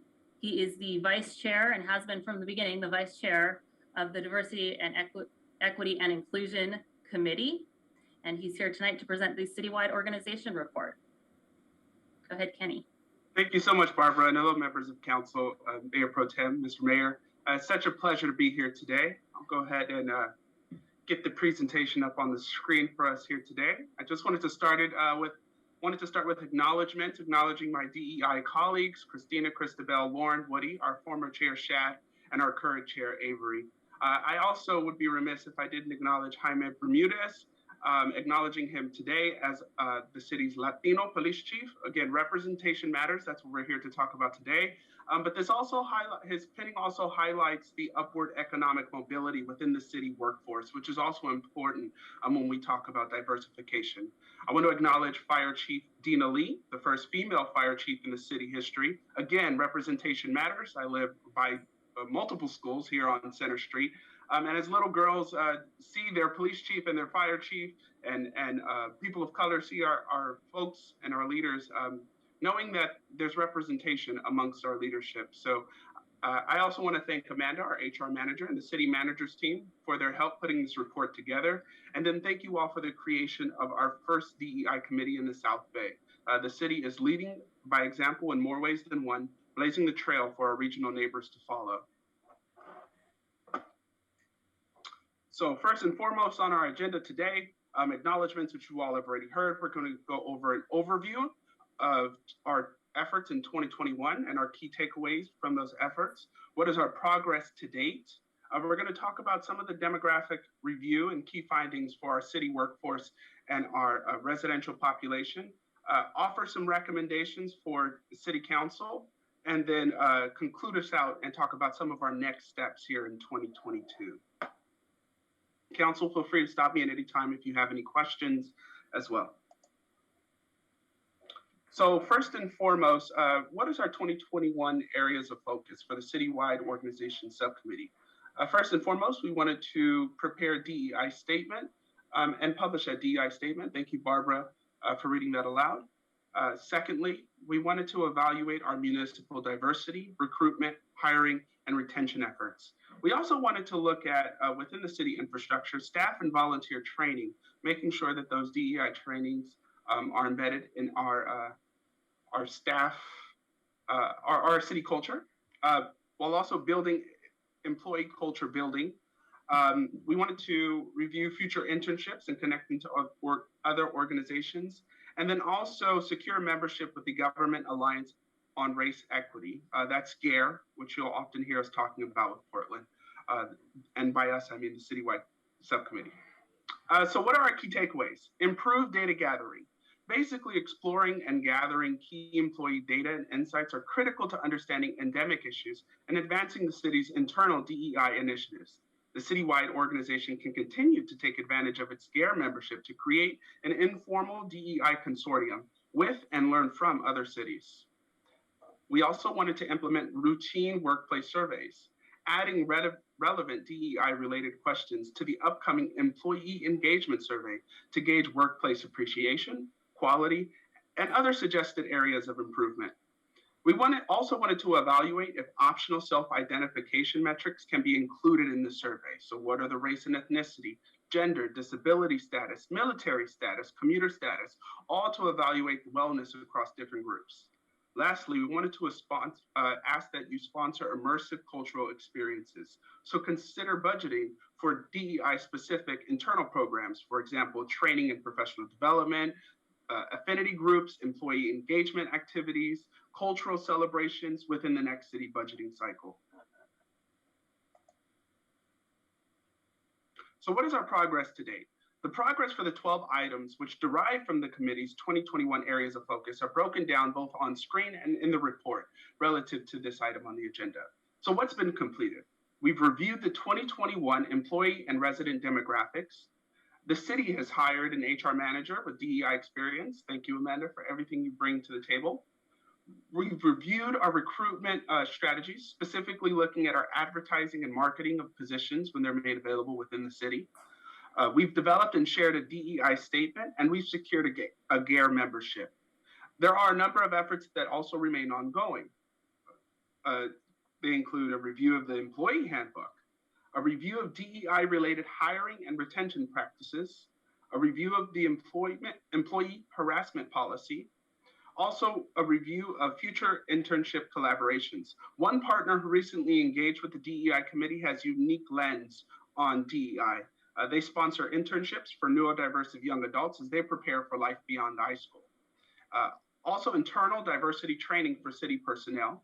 City personnel may have begun one of the trainings already as the rollout of mandatory microaggressions training began in Q4 of 2021. You'll also notice a couple items in planning and discussion. So those are to implement routine workplace surveys. Now, this is a massive undertaking, and we appreciate the city's commitment to bolstering these efforts in the near future. As of today, an employee engagement survey is in the development, and the city is evaluating incorporating DEI-specific questions in this survey. Additionally, we want to develop employee culture building mechanisms. This is currently under evaluation with action expected later this year. So demographic review. The DEI committee completed a review in partnership with the HR department, comparing the demographics of city employees and the city's residential population. We're also thankful to have updated US Census numbers for this evaluation. So evaluated were the race and gender compositions of 249 full-time employees, 309 part-time employees, and a residential population of 17,272 individuals. The subcommittee also reviewed the demographics of the police department, fire department, and the executive leadership team. A more detailed report on public safety, specifically police and fire demographics, will be provided to City Council next month.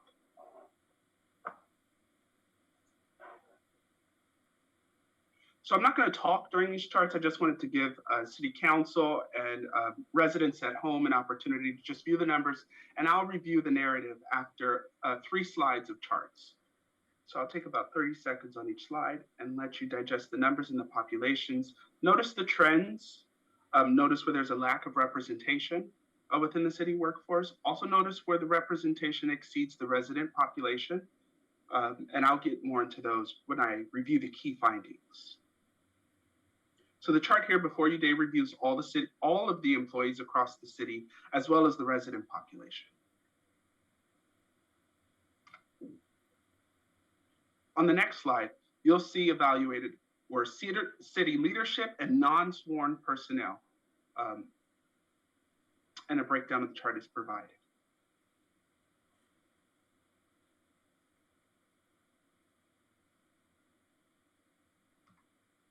Lastly, you'll see a breakdown of police and fire sworn personnel.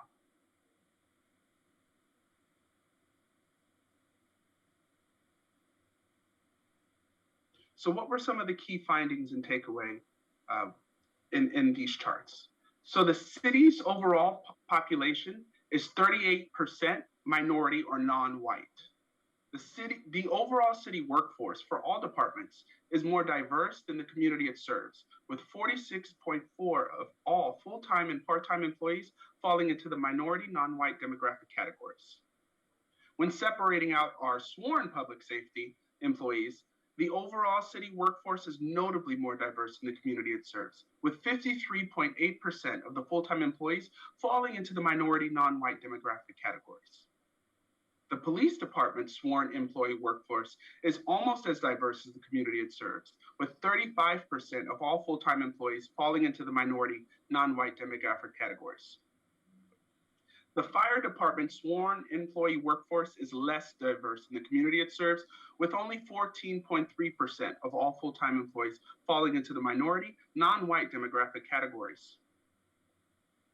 The executive leadership team, which includes the city manager, deputy city manager, and the 8 appointed department heads, is slightly less diverse as the community it serves, with 3 of its 10 members, or 30%, falling into the minority, non-white demographic categories.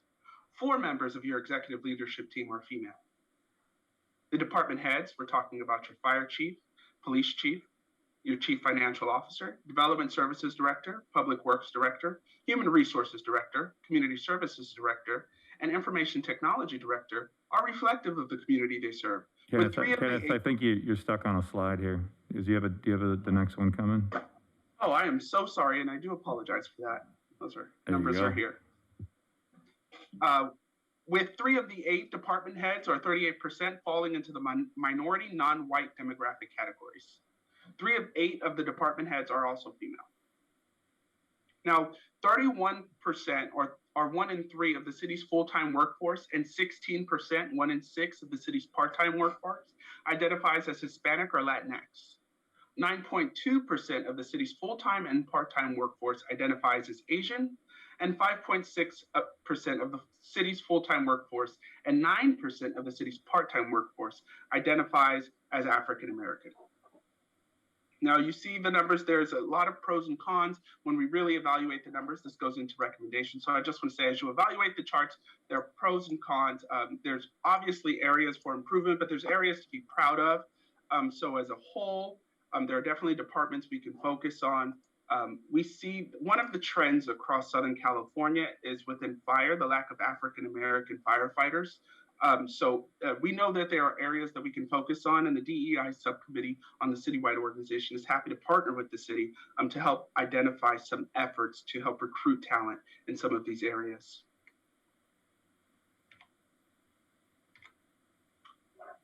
So as we jump into recommendations, it is important to note that many were built on the best practices of our neighboring cities. The DEI committee reviewed municipalities in the South Bay, but found no formal committees like the one you all established in the city of El Segundo. The committee then looked to the north and completed a comprehensive evaluation of DEI-related programs and efforts in Culver City, Santa Monica, Beverly Hills, and LA County. Our recommendations were vast. We first recommend that we internally evaluate diversity among leadership roles to ensure different perspectives are considered in top-down decision-making. Okay, we know that diverse teams are 87% better at making decisions. We want to work with the city's human resources department to explore and recommend DEI competencies for leadership and other roles. We want to develop relevant DEI-related interview questions accordingly and evaluate industry best practices for equitable hiring, such as blinding personally identifiable information on job applications. This is your address or your name, anything that would personally identify you. And also using standardized interview rubric and scoring during the interview process. Okay, why is this important? Organizations with greater gender diversity are 25% more likely to outperform their counterparts. We want to survey our employees to gain an understanding of areas of interest and concern related to DEI topics. And then from there, evaluate offering additional short, digestible DEI-related training that would be relevant for our employees. We've already done this with the microaggression training, but another example is an unconscious bias training. We want to use the city's GARE resource portal to gain access to equity tools and ideas from GARE and other cities. We know that training employees on relevant issues can raise awareness of differences with lived experiences and foster inclusion and mutual respect within the organization. We want to start gathering insights via an employee survey to gauge overall employee sentiment on topics such as culture, belonging, well-being, and equity within the city organization. And then based on those survey results, we want to do 2 things. 1, identify areas of strength and areas that need improvement in order to take actions that foster a sense of belonging within the city organization, and then also use those survey results to consider popular DEI boosting initiatives like employee resource groups or an internal mentorship program. Employees who feel a sense of belonging at work are 5.3 times more likely to feel empowered to perform their best work. Also, the opportunity for mentorship and upward mobility. We see it in Chief Bermudez, who we have someone who is loyal to the city, and that is the type of characteristic and trait we want to develop in all of our city employees. So what are our conclusions and next steps for the DEI committee? We want to continue to incorporate an effective DEI strategy within the citywide organization, and we know that this requires a thoughtful, data-driven process. In 2022, we will need to be laser focused on defining the problems that the city is trying to solve with the DEI strategy within the citywide organization. We need to determine what good looks like for the city of El Segundo and identify shared metrics for measuring progress. In Q1 2022, the subcommittee is working with the HR department to incorporate DEI-related questions in the upcoming employee engagement survey to better gauge overall employee sentiment. We're going to map out a calendar for cultural, religious, and other immersive events that can be used to acknowledge cultural experiences across the municipality. And we're going to meet with that group I brought up earlier, Transitions Consulting, an El Segundo-based nonprofit to discuss future citywide internship opportunities for neurodiverse young teens and adults.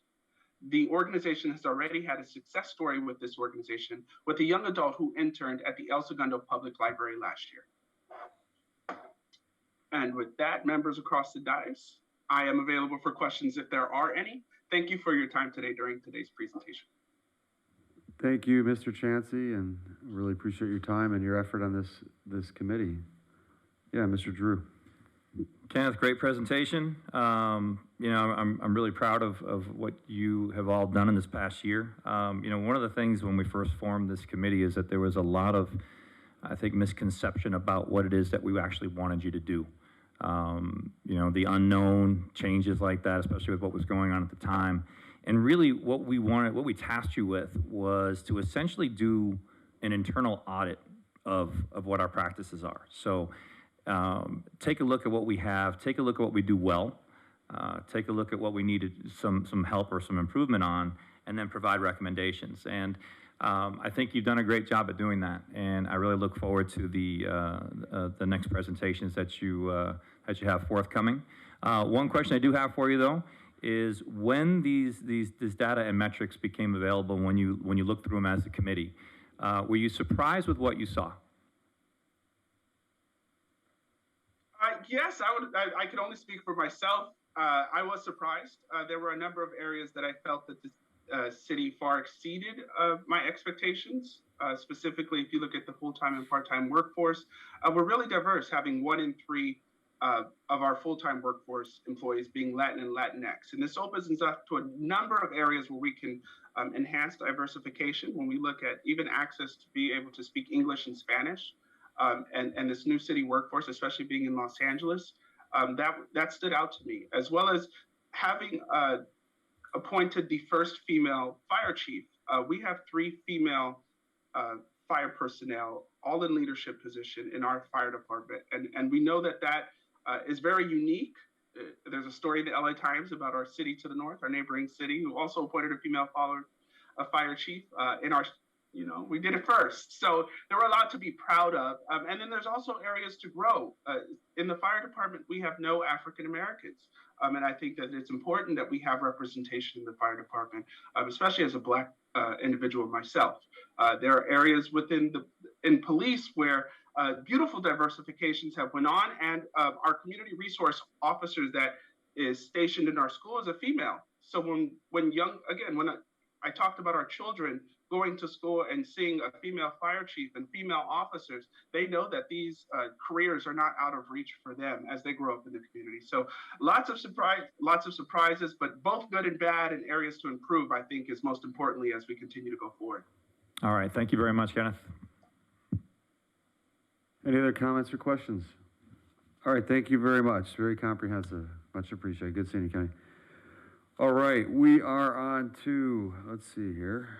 Let's see. We're going to go back to, you know what we're going to do? We're going to actually take a quick recess. Let's take a recess. We'll come back. Yes. Mayor, you have action items for this item. Yeah, Oh, we do, that's right, I'm sorry. good. Yeah, we have to approve this, thank you. You need to Okay, hold receive on. it and then direct staff as recommended. Yep, okay, so, let's see. Hold on, bear with me. Do you have council consensus to receive and file the item? Yeah, we do, for sure. Someone like to make a motion to direct staff to work with the DEI committee to implement recommended activities? Jeruso moved. Thank you. Do you have a Perfect, second? All right, Madam Clerk? Councilmember Giroux, Yes. Councilmember Nichol, Aye. Councilmember Perstuck, Yes. Mayor Pro Tem Pimentel, Yes. Mayor Boyles. Yes. Okay, 5-0. Thanks, Madam Clerk. We're gonna do a recess. We'll come back at, let's see, 8:05.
Thank you, public, for being patient. We are on to item 12. I'm sure there are many people tuning in for this one. We have received some public comments and emails on this one. This is proposed preferential parking zone 2 for portions of California Street, Holly Avenue, and Kansas Street. This is a public hearing. And this is to consider the residents' request and adopt a resolution approving the establishment of preferential parking zone number 2 along California Street between Pine Avenue and Holly Avenue between California Street and Kansas Street, and Kansas Street between Holly Avenue and Grand Avenue. Mr. Mayor, I have to step out on this because my home is within 500 feet of this proposed preferred parking zone. So Okay. let me know when I can come back. Thank you, sir. Stay tuned. See you at midnight. I'll text you. No. All right. You can sit in the This courtyard. is the time and place hereto fixed for a public hearing regarding adopting a resolution approving the establishment of preferential parking zone number 2 along California Street, Holly Avenue, and Kansas Street. City Clerk, was proper notice of the hearing given in a timely manner? Yes, it was. Thank you. Have any written communications been received regarding this public hearing? Yes, we have received public communication. Thank you. Okay, public hearing is now open. Mr. Mitnick, who will present? Public Works Director Elias Sassoon. Mr. Sassoon, please take it away. Thank you, Mr. Mayor, Mayor Pro Tem, and the members of the City Council. Regarding this item, as it is reflected on the staff report, residents submitted a valid petition for establishment of a preferential parking zone along California between Pine and Holly, and along Holly between California and Kansas, and along west side of Kansas between Holly and Grand. So this is the location of where the petition was submitted to staff. Staff conducted a community meeting on August 19th of last year and discussed this petition. It was alleged by the residents that employees from surrounding businesses, LAX airport passengers, Uber and Lyft drivers, as well as residents from other neighboring communities, they park their vehicles along these streets for an extended period of time. The El Segundo Code, section 8-5A-5, provides guidelines by which a petition such as this one can be processed. Staff reviewed and verified that the submitted petition, it meets the requirements of the municipal code. At this time, if the City Council would like to proceed with the proposed preferential parking zone in its current form, staff recommends the adoption of the attached resolution, which establishes the preferential parking zone number 2 along the mentioned streets, which are shown on this map, and prohibits parking from 10 a.m. to 11 a.m. and from 2 p.m. to 3 p.m. except by permit. And at this time, I'd like to also show one more slide, which shows again the area we're talking about. And then this is the access to the Grand Tropez pedestrian access to Holly and California. So this is the intersection of Holly and California. And this is the access for the Grand Tropez driveway off of Grand Avenue. At this time, I would be more than happy to answer any question, and I could keep these slides on, or I could stop sharing the screen. Please do let me know, please. Council, if I might just add, based upon the consultant report that was prepared, the criteria for establishing a preferential parking zone has been met based upon the number of non-residents cars being parked in that area. So I'll be happy to answer questions also. Thank you, Mr. Mitnick. So we're really talking about if the council has questions to clarify right now, because we still need to go to public input. Are there any questions to clarify the presentation from staff? No. Okay. Thank you. Public hearing is now open. I'm sorry, public hearing is now open for public input. Madam Clerk, I'm sure we have some folks that would like to speak.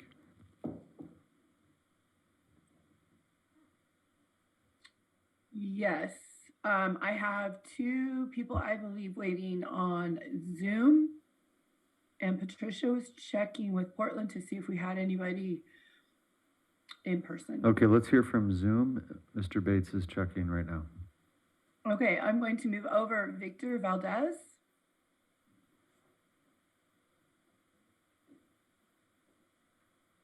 Good evening. Are you able to hear me? Yes, staff, though, before you start, Mr. Sassoon, would you please close the presentation for the moment?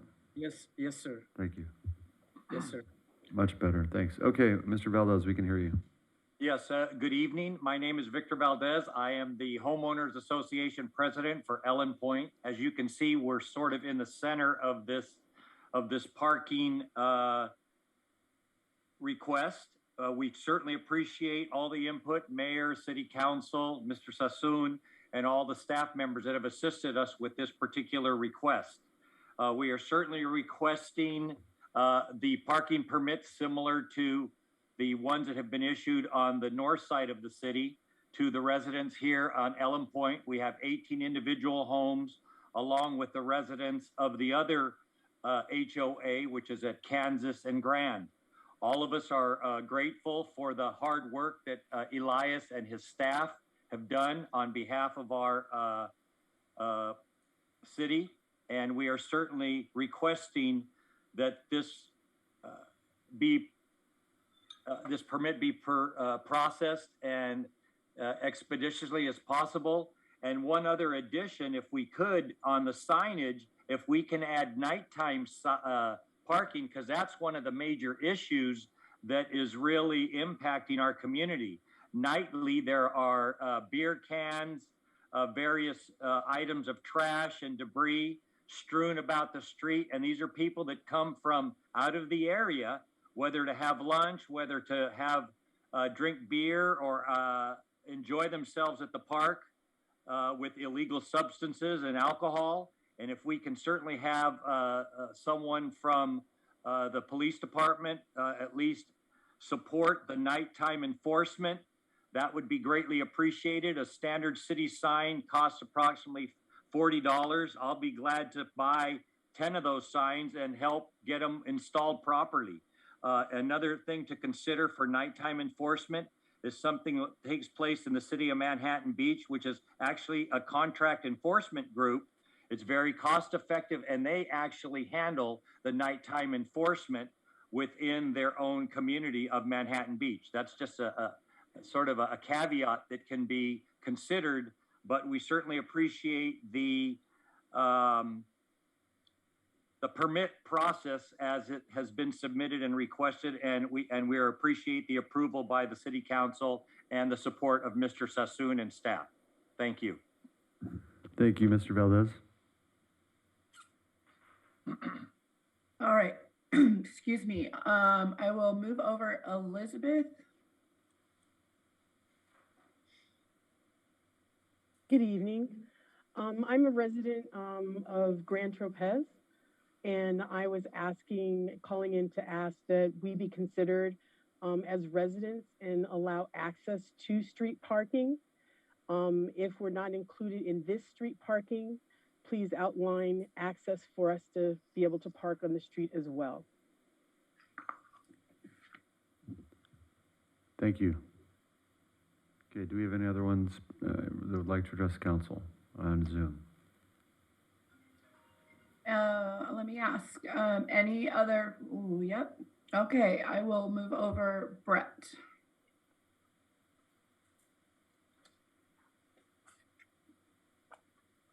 You're on, Brett.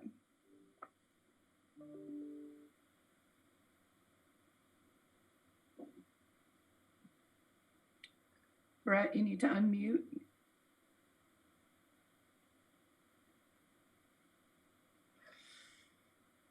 Can you hear me okay? No, we can. Let me, you can't hear me okay? We can. Yeah? Okay. So you can hear me all right? Is that a yes? We can hear you, yes. Okay, I'm sorry about that. Yes, I'd like to echo then the comments by Victor. Mr. Sassoon has been incredibly helpful and his staff, and we're glad to get to this point.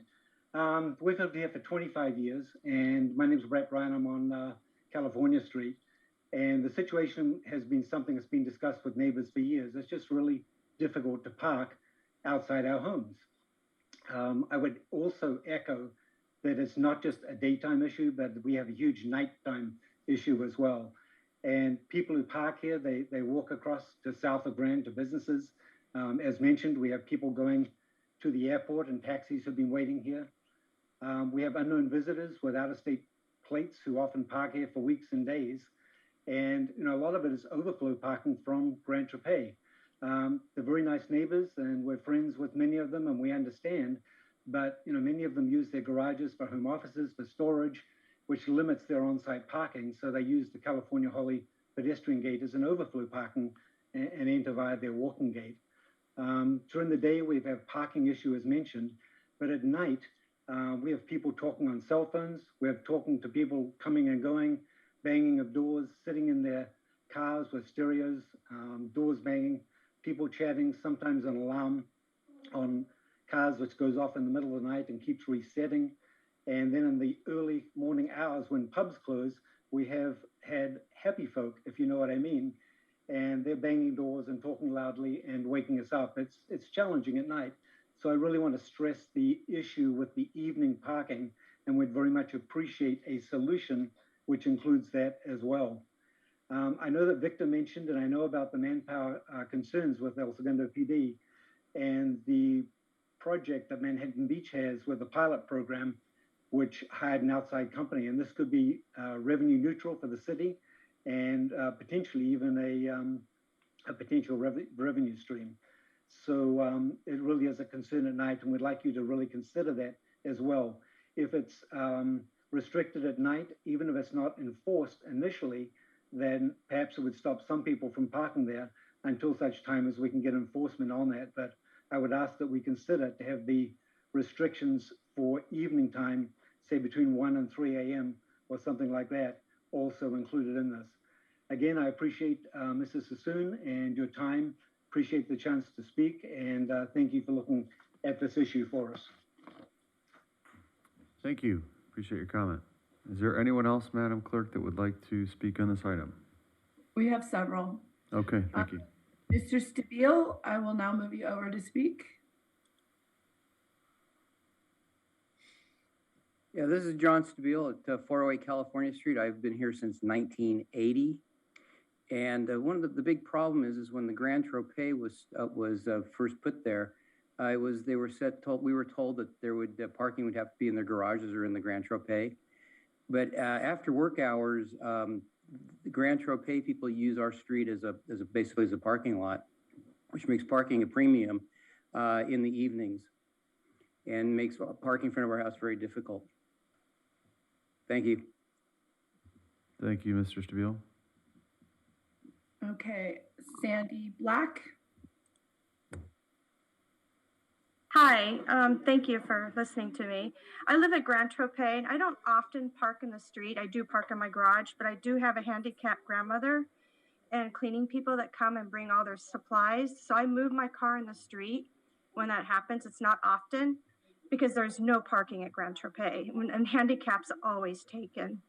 So I would like to be allowed to be able to park in the street when I have like a handicapped person come to my house. Please consider Grand Tropez because there's nowhere else for us to park. And I hope you can consider that. Thank you. Thank you, Ms. Black. I will now move over Mr. Biennial.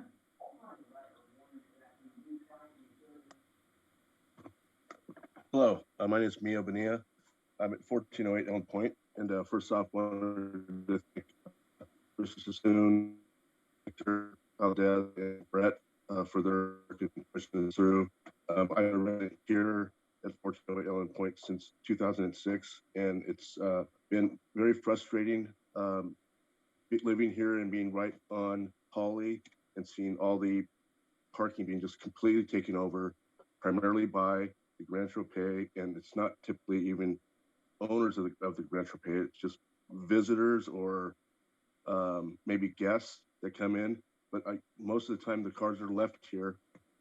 I guarantee you that the car registration or driver's license does not match the address here, and it's a major problem. And in terms of what Victor brought up and Brett, we always have that issue at night where, you know, cars are left here. There's always some kind of activity going on where it's a disruption at night. And it's really a big deal when you start getting into toward the weekend and through, you know, like Thursday through Sunday evenings. And then you get the trash, the littering. It's something that has to be addressed. It's very frustrating. I'm hoping we can move forward with this. It's definitely needed. Thank you. Thank you, Mr. Bonilla. All right, Mr. John Power, where did you go? Nope, he put his hand down. Okay, Mr. Wheeler, I will move you over. How about that? What? I'm right here. You're there.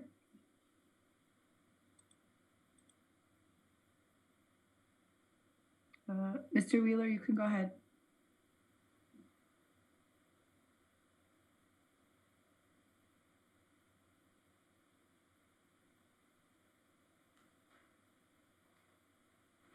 Mr. Wheeler, you're available.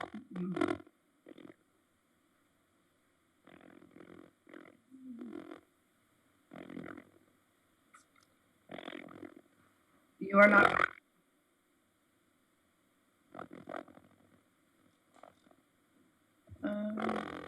All right, Mr. Wheeler, you're going to need to, whatever is going on.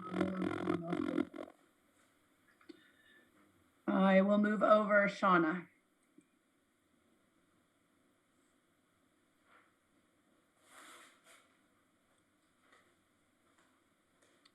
Oh, where did she?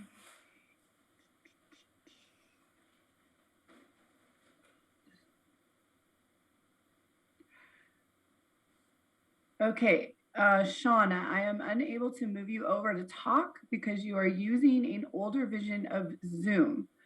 So if you would like to update your Zoom, I could move you over. We can try Mr. Wheeler again. Madam Clerk, would you please also maybe read the phone number? You can dial in, correct? Or I can read it. Let's see. If she can't get on Zoom, she can dial in, right? Yes, and unfortunately, I do not have that in front of me. Actually, I don't have the number either. Scott, is that online? Wait a minute, I might, hang on. Okay. No.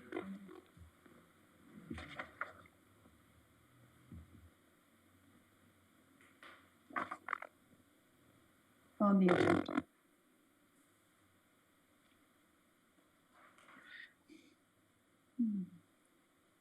The number is 669-900-9128. 669-900-9128. You have to enter the meeting ID, which is 964-596-37962. That's a long one. And I'll repeat that, 964-596-37962. And the after that, you have to enter the PIN, which is 730770, and 730770. And this is all information which is on page 2 of the council agenda. Thank you, Mr. Hensley. So this is for Shauna. If you can't get in via Zoom because you have an older version, you can certainly call in, given that number that Mr. Hensley just read, which you can find on the elsegundo.org webpage. If you search council agenda, it's on the second page of the agenda. Okay, Shauna must have updated because she is now available to speak. So go ahead, Shauna.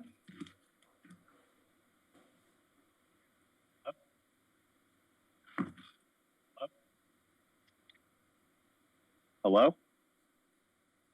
Yes. Can you hear me? It's actually Shauna's husband, Sam. Okay, Sam, go ahead. Thanks for your patience on the updating. I just wanted to obviously echo what other people said, but I also wanted to emphasize that I think the nighttime restrictions the most important, will solve a lot of the problems because a lot of the cars will stay there for days at a time. And that would also help the lady at Grand Tropez with the disabled mother when the cleaning comes, because clearly they're not going to need to park there overnight for that.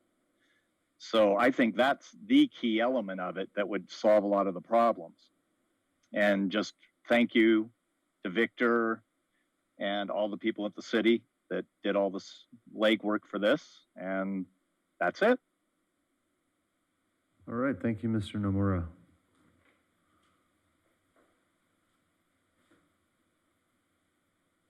Okay, who do we have next?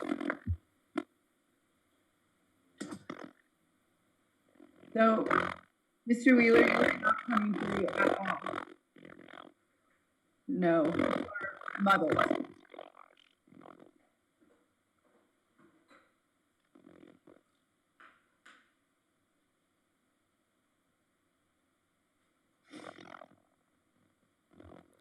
Madam Clerk, is there anyone else besides Mr. Wheeler? No, Mr. Wheeler is the last person with your hand raised. Oh, Okay, we do have one more person. okay, let's see if we can mute, Mr. Wheeler, that'd be great, and then hear from the next speaker, please. Mr. Matt Modal, I will move you over. You are on, Mr. Matt. Hi, everybody. Can you hear me okay? We can. Wonderful. Hi, my name's Matt Motal. I live across the street from the park. I live in the Ellen Point complex.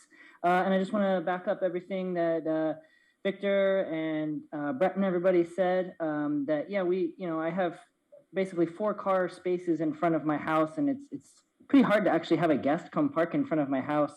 And I have a lot of visibility as to like sort of who's parking, and basically it's rarely people who live here, right? As we're saying, the nighttime thing important. I have young children, a 2- and a 5-year-old, and they get woken up at night from people hanging out in front of our house, kind of like making noise, doing what they do.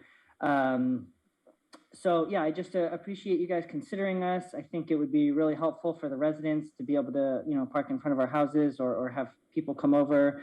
And that's it. Thank you so much for your consideration. Thank you, Mr. Motel. Anyone else, Madam Clerk? Mr. Wheeler, I think you need to log off. Try again. Yeah, Mr. Wheeler, we'll give you another opportunity. If you want to log off and log back in, we can't hear a word you're saying, so let's give him a minute. Otherwise, we're just going to have to move on. He logged off. Okay. Let's give him a minute to come back on.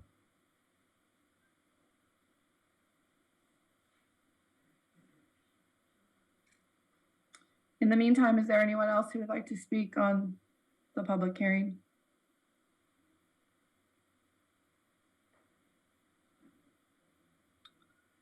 All right, I will move over Heather. Hi, my name's Heather Grotke, and I'm also on California Street. One thing that comes to mind is also the nighttime parking. But also when we have people parking, they're parking, say, in front of a house that can house 2 cars at the curb. They take up the entire spot. And especially with trash day, we end up putting our trash bins right in front of our driveway. And so we're constantly trying to gauge when the trash, when EDCO's going to come out, when we can move our car, when we can get to our driveways. Sometimes people are parking in front of our driveways as well, or partially blocking them. So I really appreciate, taking in consideration, California Street as well. It's just getting really frustrating. And again, we've had trash everywhere we've had it on our lawn, we've had it on the parking, we've had it on the actual driveway. And it's just getting really frustrating. And we can't even park, can't leave our driveway, or we have to park around the street, around the corner, like on Pine. And that frustrates those residents as well.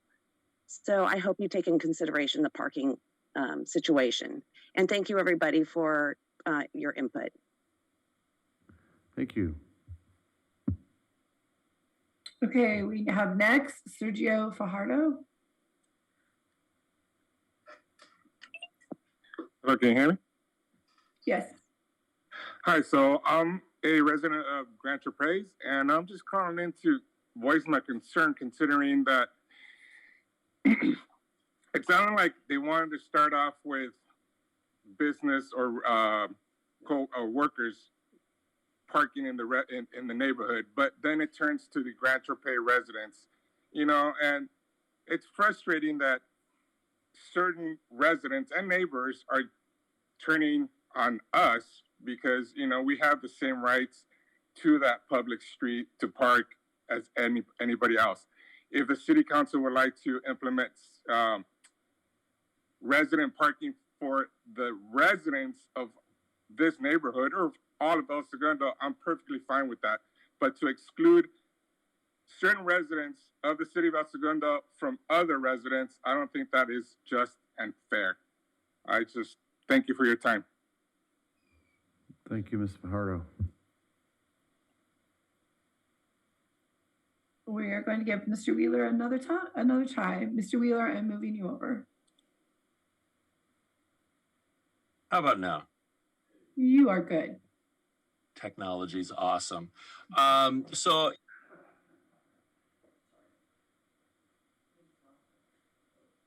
Oh, wait a minute.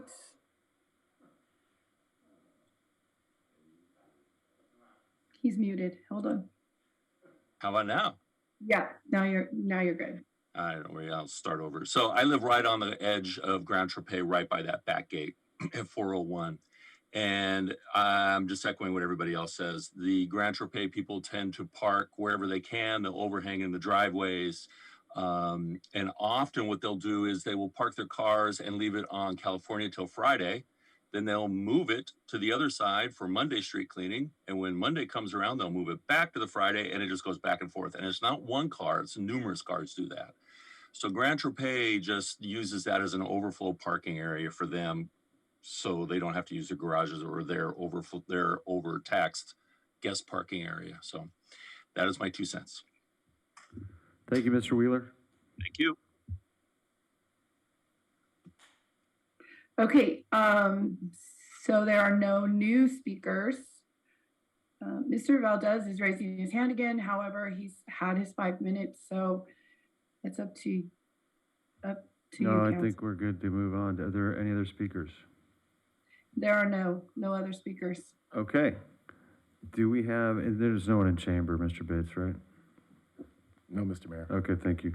All right, do I have a motion to close the public hearing? Jeruso moved. All right, do I have a second? Persick, second. Thank you. Madam Clerk, would you please take a voice vote? Yes. Councilmember Giroux, Yes. Councilmember Perstuck, Yes. Mayor Pro Tem Pimentel, Yes. and Mayor Boyles. Yes. All right, 4-0. Great, thank you. All right, council discussion time. I'll open it up.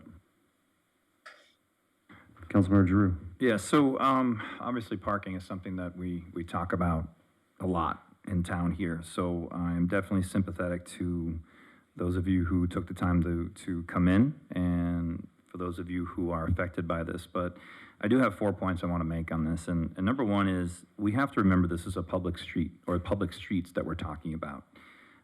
Thus, they're for the public. No one is more or less entitled to those streets and to that parking, regardless of what your address might be. Also, the big thing here is that I don't believe that establishing this actually fixes or solves any problems. I think it just moves the problems out to other neighborhoods. The minute you start making a permit parking area where we're suggesting, the overflow will just go to surrounding streets, and then it just keeps going and going. So I think this is more or less treating the symptom and not the actual issue. Also, I think, we've seen a lot of public comment. We've received a lot of emails on this as well. And listen, converting your garage to a usable space is something that everybody does. It's whether you're in Ellen Point, whether you're in Grand Tropez, or whether you're in a house, a lot of people do it. And it's a great way to upgrade.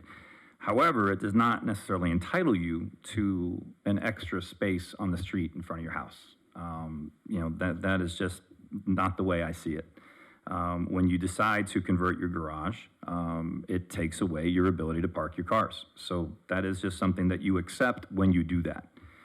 So really, and my last point here is that if we're going to address residential street permit parking, I think we need to do it as a comprehensive study as a city and not take it on a case-by-case basis, because I can definitely see how something like this can just compound itself, and we'll be having these types of discussions for months and years to come.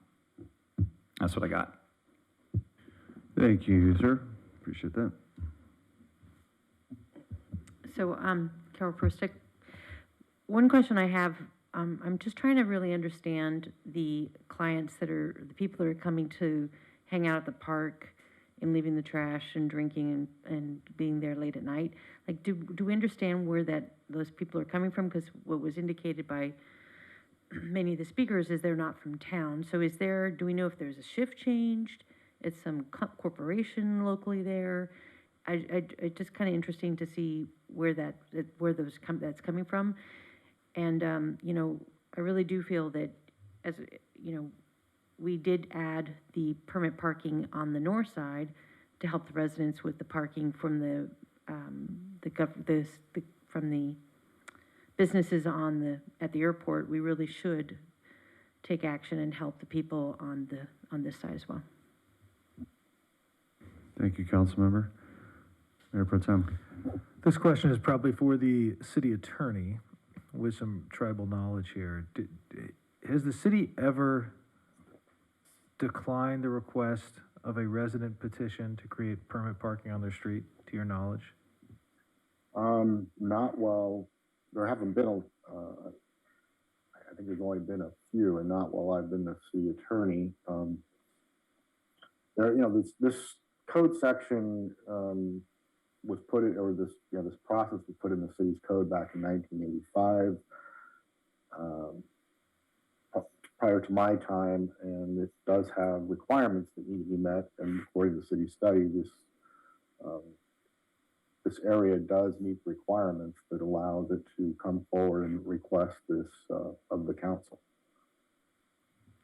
Thank you. And for Director Sassoon, Elias, when we were in discussion with these petitioners, did the city have a counter proposal or idea on this? Because to Councilmember Giroux's point, I mean, the immediate result of this is going to push cars directly onto streets not covered, right? If people on the 400th block of Kansas were concerned about being parked by neighboring businesses before, if we do this, they're going to have a whole bunch of new friends. And are we at risk of, to his point, just pushing this problem around to the point of absurdity where people can't park across the street from their own house? Which could likely happen, right? You could live on Kansas, have grandma come visit, and not be able to park around the corner. Do we have a counter proposal or idea, or in your extensive experience as a public servant, have you seen alternative ideas to solve for some of these problems? Yes, sir. Based on my experience and expertise, some other cities, what they have done is they have looked at the policy citywide as opposed to one specific location of the city. And looking at the overall citywide policy has already taken place by other municipalities, which would, in a comprehensive way, would respond to the parking issue. I really don't know if we implement this petition as being requested, if this is going to cease the problem or the problem will continue. I really couldn't tell. Chances are that it would move to the next block. But we did what we had to do. We had to receive the petition, and we had to process it based on the city code. And we discussed that at length but the petitioners were adamant to get this process to be processed, this petition to be processed. So that's where we are. I think a likely outcome of this, if we pass this, is we're just going to have a series of these as every street is inundated as we push this problem around the city. Is the Grand Tropez underparked? Do they not have enough spots somehow for their capacity? I can discuss that slightly. I believe we looked into that. I think when this development took place before my time, the condominiums, and I've driven there, they do have double door garages, they have driveways. They also have spaces for guest parking. The issue is that, as was indicated, and I don't know exactly how many, but there are units that are not utilizing their garages, and once you do that, once the cars are no longer gonna go to garage, they're gonna take space on the driveway, and then if someone has more than 2 cars, well, it's gonna block, and it becomes an issue, and that's really what's happening out there for most part. This is like a window to the SB9 future, right? Where R4 squashes R1 livability.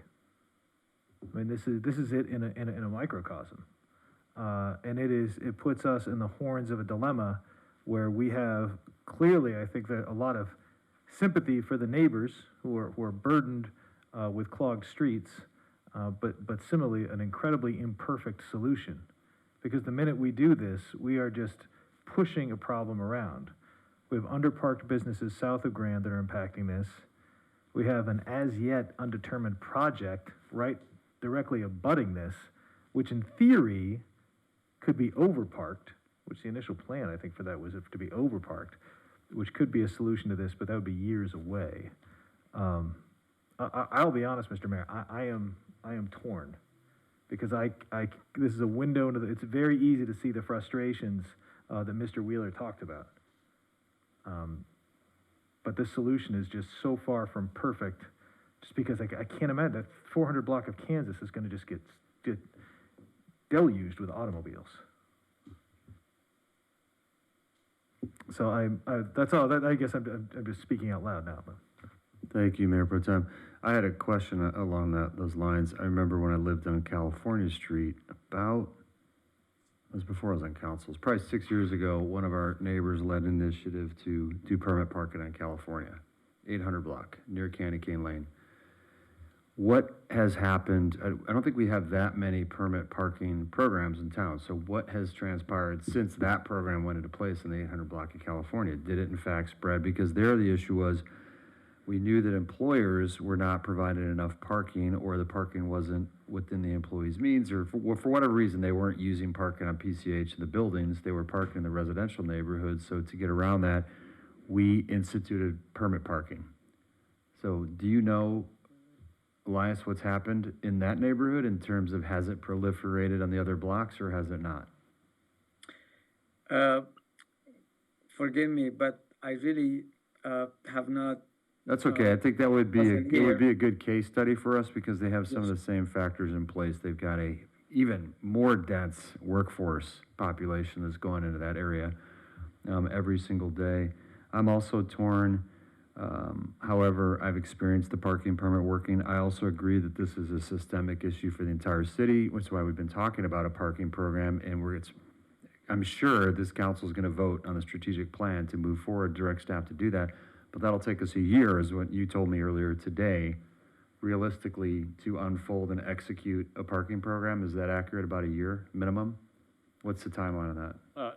Mr. Mayor, members of the council, if you're looking at a comprehensive citywide approach, at least a year.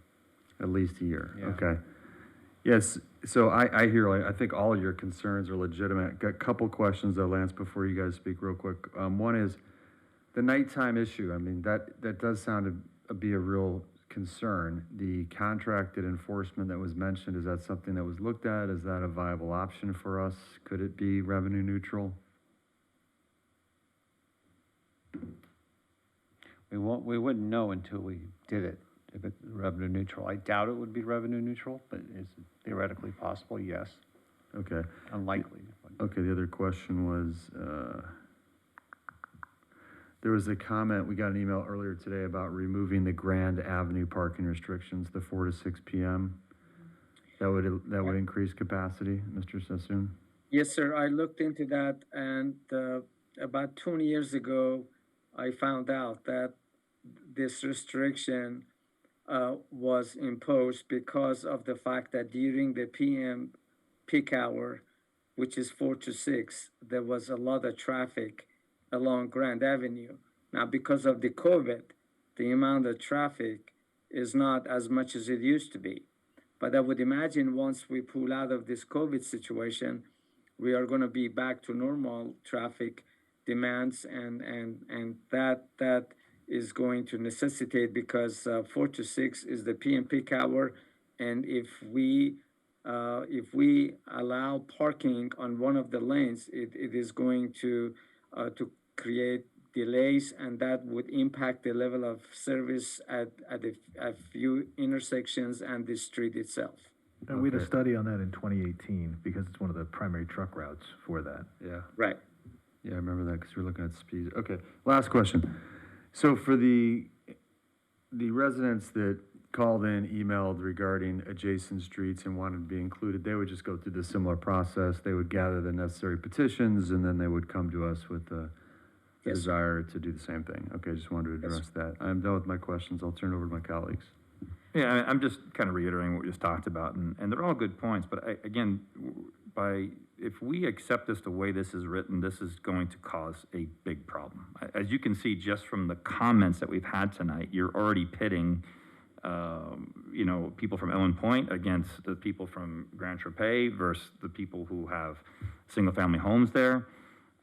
I think we're creating a problem by trying to solve this. If we're going to do it, I really believe that we should do it right, which is do a comprehensive study of the entire thing. Because we're going to end up being on this dais talking about this ad nauseum until we come up with a real solution. I mean, is this a violation of I don't want to pick on the Grand Tropez. I mean, that's not my intent, but is there a compliance issue here? Were they operating outside their development agreement? Is there a code compliance issue with the way people are using their garages? Is that the underlying issue? Because it's easy to put in a parking restriction that pushes business, but that pushes employee parking out. That's solvable. But the neighbor versus neighbor nighttime parking issue, is there a compliance issue within the Grand Tropez development agreement that we're not addressing? Mr. Mayor, members of the council, I can comment on that if Michael Allen wanted to chime in on it. But as mentioned earlier, this is a glimpse into the soon-to-come future with SB 9 implementation. There are development agreements, there's conditions of approval, and you're right. The number of parking stalls in a garage or on a property are based on the number of bedrooms. And if now, because of SB 9, that becomes a moot point, people can use their garage for housing or other purposes, we're going to have parking issues and challenges, and the state of California is telling us too bad. But Mayor Pro Tem, to your point, yes, we can go back and we can look at the conditions of approval and CCRs, all those sorts of things. This all does stem from our projects, whether they're residential, commercial, industrial, whatever, are they sufficiently parked? And this begs the question about what will ultimately come on the Catalyst property. And I'm looking at you and I'm telling you, whatever's developed on the Catalyst property will have to be self-parked. Whatever's built there, commercial or residential, it will have to park itself. These are other issues that we're dealing with respect to existing use. So if you approve this now, this will provide temporary relief to the individuals that submitted the petition. Will it spill over to other neighborhoods? Based on history, very likely. Would they then come in front of you? Possibly. Could you slow this down and do a more comprehensive review? Absolutely. You have these different options in front of you. The mayor had made reference to a citywide study of parking challenges. We would welcome that as your staff to put it in your strategic plan for the next few years and start chipping away at that. The city of El Segundo is underparked in many areas. There are some tools that we can put in the toolbox. They're not immediate solutions.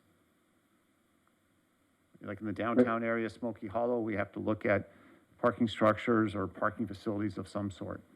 To me, it comes down to this. I mean, we have, do we even know how many parking program requests we've had? 4 in history? How many blocks are we really talking about? We have greater than 55% of a neighborhood that have come together and said this is a real problem for us. So do we need a parking program to address this holistically? Absolutely. I'll be the first to say that. I've been saying that, and we need to address that. But I also think we need to address these residents' concerns today, here and now. I do not believe it'll have the massive unintended consequences we fear. I don't. I think people will find the space. If the garage is the issue, people will find the space in their garage. They'll sell a car. Walking 3 blocks to park a car? Maybe. I don't see it that way, and I've experienced it firsthand, having lived it. Yes, they were some employees, but it wasn't all employees that were parking in the neighborhood on California Street. We also had candy cane issues and otherwise, so that's where I stand. Development Services is on. Can perhaps they address the question about Grand Tropez's development agreement? Good evening, Mayor. This is Michael Allen, Development Services Director. We did look at Grand Tropez, and they are parked as to what they were approved. We haven't had the opportunity to look at their CC&Rs, and so as the city manager mentioned, we are going to look at their CC&Rs.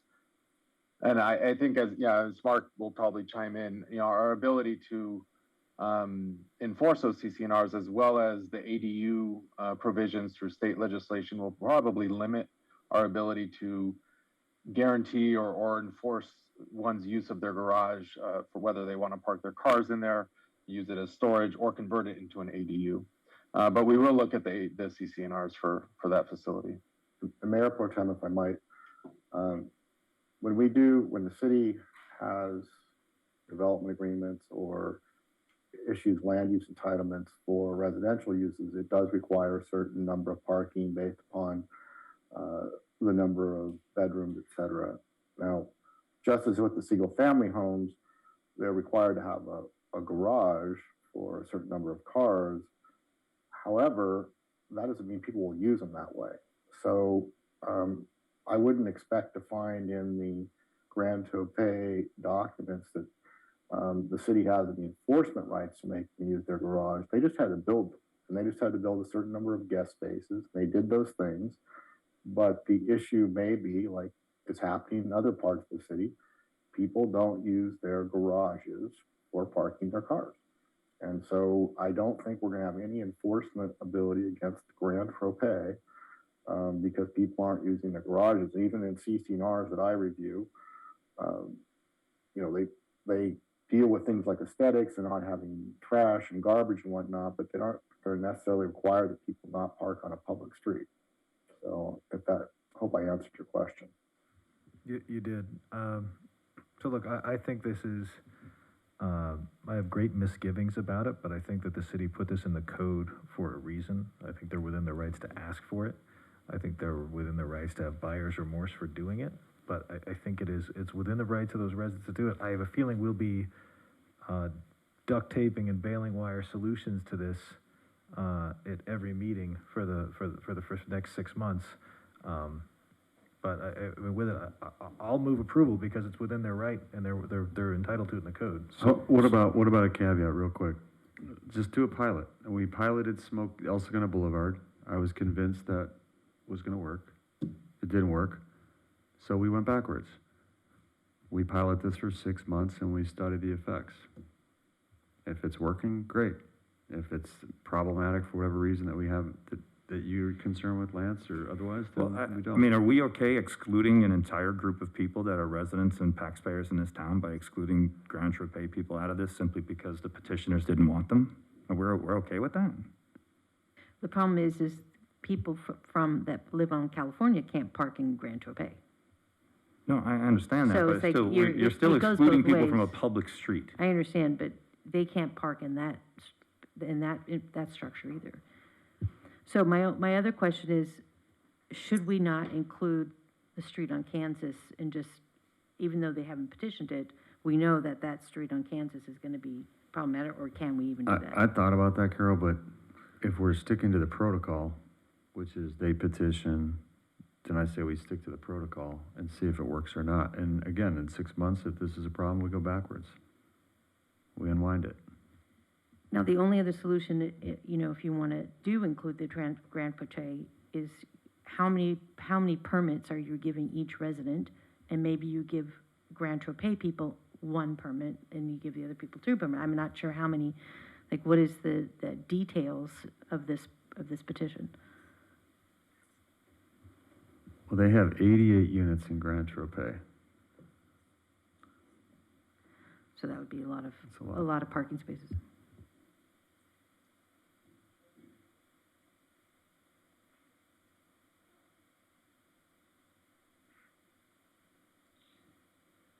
I would like to move approval of this as recommended with a 6-month pilot program, staff to come back within the next 30 days with whatever the success criteria are, how they're going to measure success or not. That's what I'd like to move approval of. Mayor, if the majority of the council wants to pursue that, I would recommend putting some language in the resolution that it will be effective through a certain date. And then that would require at some point before that date, the council would have to review this again. And if you wanted to continue it, you would essentially renew this resolution so that it would have a deadline. And you're talking 6 months. I mean, Elias, Yeah, what realistically, as far as implementation, how long will that take? right. So thank you so much, Mark. I was gonna speak up. Mr. Mayor, members of the City Council, I think it's gonna take a few months to set up this program, issue the decals and necessary paperwork, and so in my humble opinion, 6 months is cutting it too short. Just to be clear, I meant 6 months post start Right. implementation. Yeah. Also, 6-month implementation, based on my experience, is short. This is my experience. The City Council can do anything they want, but I would recommend minimum 9 months, preferably a year, before we could really identify the effects more precisely. That's my input. That could actually dovetail nicely with the overall parking program for the city. Yeah. Okay. Right. So, Mayor, we could put in language, given what the Public Works Director said, that would make the resolution effective through, for example, perhaps, I don't know, January, maybe February of 2023, unless it is sooner terminated or rescinded by the City Council, in case something came up that you wanted to take action before that. But that would essentially give you a little longer than 6 months once this thing is set up to take a look at it. But again, if something came up that you wanted to rescind it sooner, you could. I think it's important that put people on notice as to how long this will be in place and that it's potentially temporary. Well, I love pilot programs, so that's at least a little bit of light there. But I guess the couple things I'm worried about is, number one, there should be criteria, and what is that criteria going to be to actually measure whether or not the pilot program is successful? The other thing is, I think we have to deal with the elephant in the room here. So if you have converted your garage to where you can no longer park your cars in there, are you entitled to a parking pass for the street? How many are you entitled to? I mean, if this is the genesis of the problem, right, is what we're saying, then if you have not converted your garage into a living space, you should be able to park in there. So do we take it that extra step? Because again, I think are we saying that only Grand Tropez has that problem and Ellen Point does not? California Street does not? If I may say a few words, if you don't mind, based on the survey, the issue was not just limited to the guests from Grand Tropez, but also from people that had left their cars that they really didn't even belong to city of El Segundo. and their registrations were elsewhere. So how many of them were the guests? I don't know. How many were the people that were gonna fly out of the airport? We don't know. So it's combination of the factors, if I may emphasize this. Okay, fair enough. So I guess the key is really to come up with the criteria, a success criteria for your pilot program. That's correct. So, in my humble opinion, the criteria would be for receiving the complaints, and then it would take some initiative to find out this vehicle is that is parking there, how long. So it could be done, but that's what it takes. Based on the complaint, it should be complaint driven, and then the analysis of where and who owns this vehicle and the purpose. But that could work out by staff. And given some of the comments made by council and some of the legal considerations and policy considerations, I would recommend that we be given, staff be given, 60, 90 days to come back with that criteria, while up to council whether you want to approve this tonight and we come back with criteria later, or whether you want to wait till the criteria comes forward at the same time. Again, you could put this, put an end date on this resolution one way or the other, but I think we need to sit down with staff because there are some legal considerations and policy considerations about the criteria that we haven't really, well, first we really discussed it is here tonight because the council is asking about it. And we would be looking, again, as we talked about, to look at an overall comprehensive solution down the road or in a year or so. Because I know that's how long you said it might take. Correct. And I just don't want one to trump the other. It just, if we're going to do a pilot program, fine. But I don't want it to get in the way of coming up with an actual solution to the entire problem instead of this just as one area. Understood. Mr. Mayor, members of council, we could do both. We could approach both. And we'll follow up with council when you do your strategic plan study session, that this will encourage you to work that in there. And we'll follow up with the residents. Just to reassure the city council and the folks watching, if the council ultimately decides to do a pilot program, no matter what the time frame is, as staff, we'll keep an eye on the impacts on the adjacent streets. Because if you start this and there's an immediate negative impact, I want everybody to understand we can deal with that. We can come back to council if we had to tweak it along the way. So we do have flexibility. So I want everybody to understand that if there's tremendous spillover, we'll work with that neighborhood that might be impacted. So, Elias, I have one question. So I'm just going through this parking. It says no parking between the hours of 10 a.m. and 11 a.m. and between 2 p.m. and 3 p.m. Correct. So it's really not overnight parking. Correct. But some of the discussion that we were hearing was the nighttime. Yes, ma'am. That was discussed, and frankly, it relates to what we already are doing for the same program for zone number 1. And these hours are exactly what we're using for zone number 1. And the fact that, I let police chief to chime in on this, but frankly, the resources to enforce this 24 hours a day are just not there. And I let police chief to discuss that further. He's on his way over.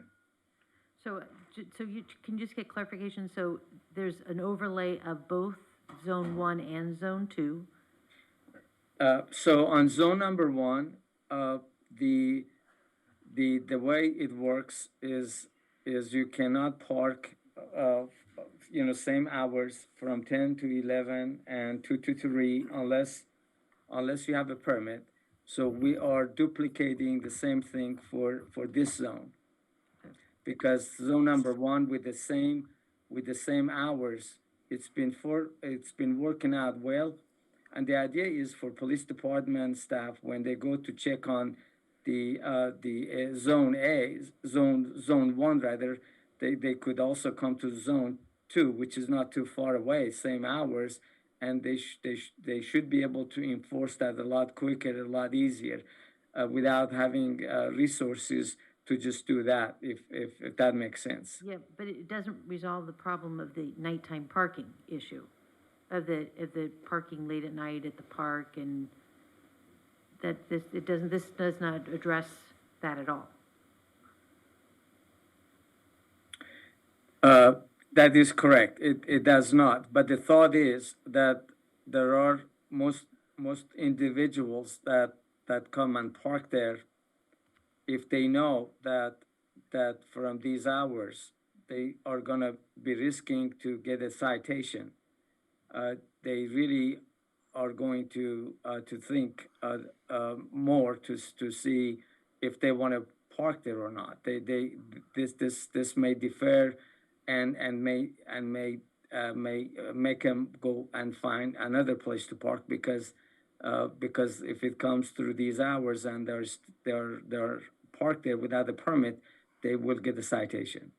But like if you were in the Grand Tropez, that means you can park there overnight, because it's just the 2 hours during the day, right? Like, am I missing something? I can address that, Okay, Elias. like so it's Yeah, not, please. it's not saying people at Grand Tropez can't park there at any time. It's just 2 times during the day.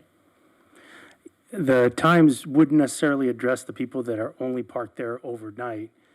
I think the times that we picked for this potentially Zone 2, the reason we picked that is, number one, for consistency with Zone 1.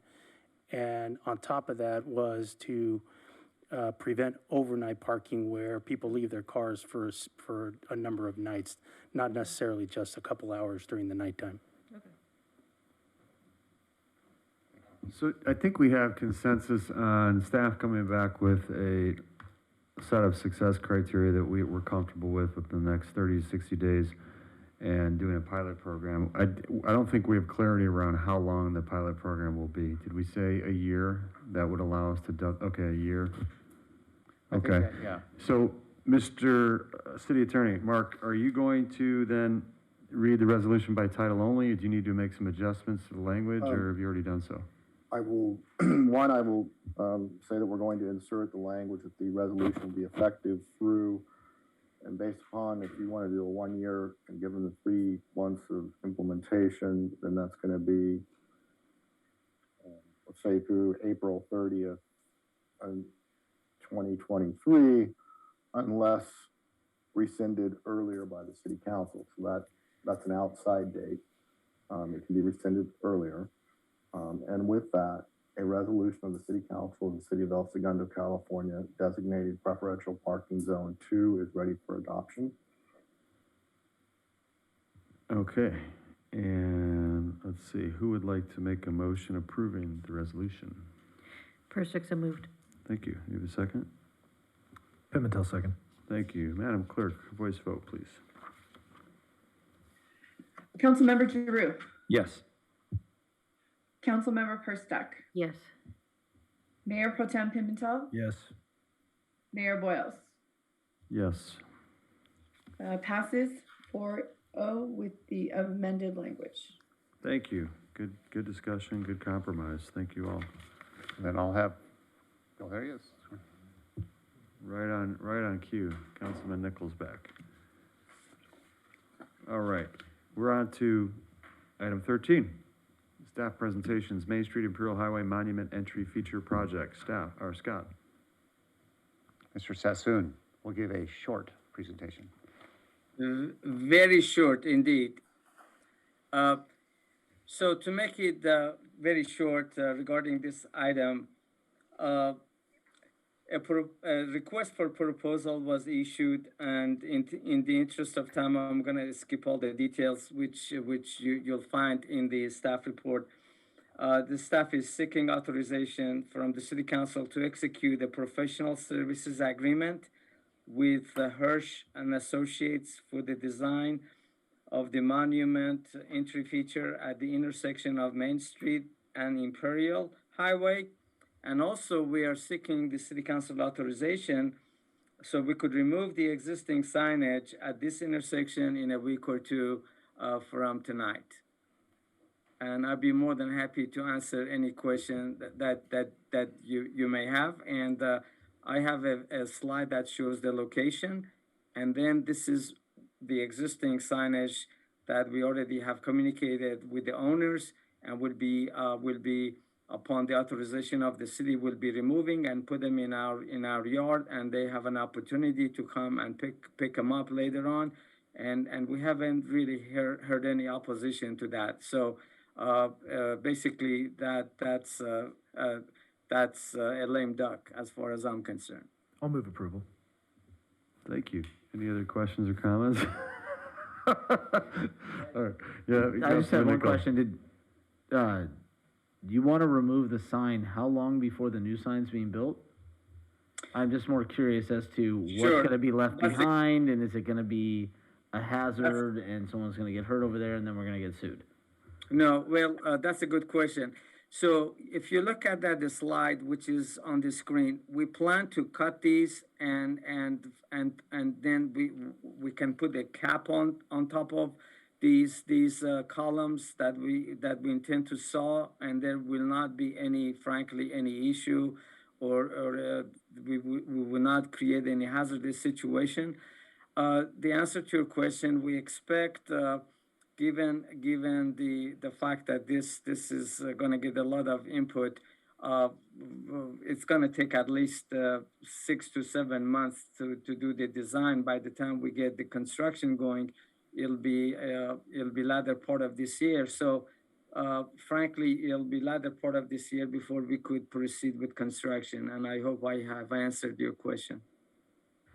You have, but my experience here is hurting this situation, because we've been talking about this sign for 3 or 4 years. I may have actually been on the committee for this when it was originally formed 10 years ago. And so my fear is that we're going to tear this out. We're going to take this out, and there is no clear plan for what is going in yet. And so is there nothing else that we can have staff do in the meantime? Can we not just leave this up until the replacement has been decided, and then we can take it down? I don't mean to take work off their plate. I just, there's a building that was torn down in the Rite Aid parking lot, and now we have a small forest of weeds. They're trees now. They started as little weeds, and now they're trees because there's nothing in place. And so that's why typically like a demo permit is not issued on any kind of house or project until the plans for what's going in are approved. But we're about to issue a demo permit with no plans for what's going in. I honestly think the only way we get a sign up there is if we remove this one, because otherwise we're just going to be, this is the paralysis by analysis.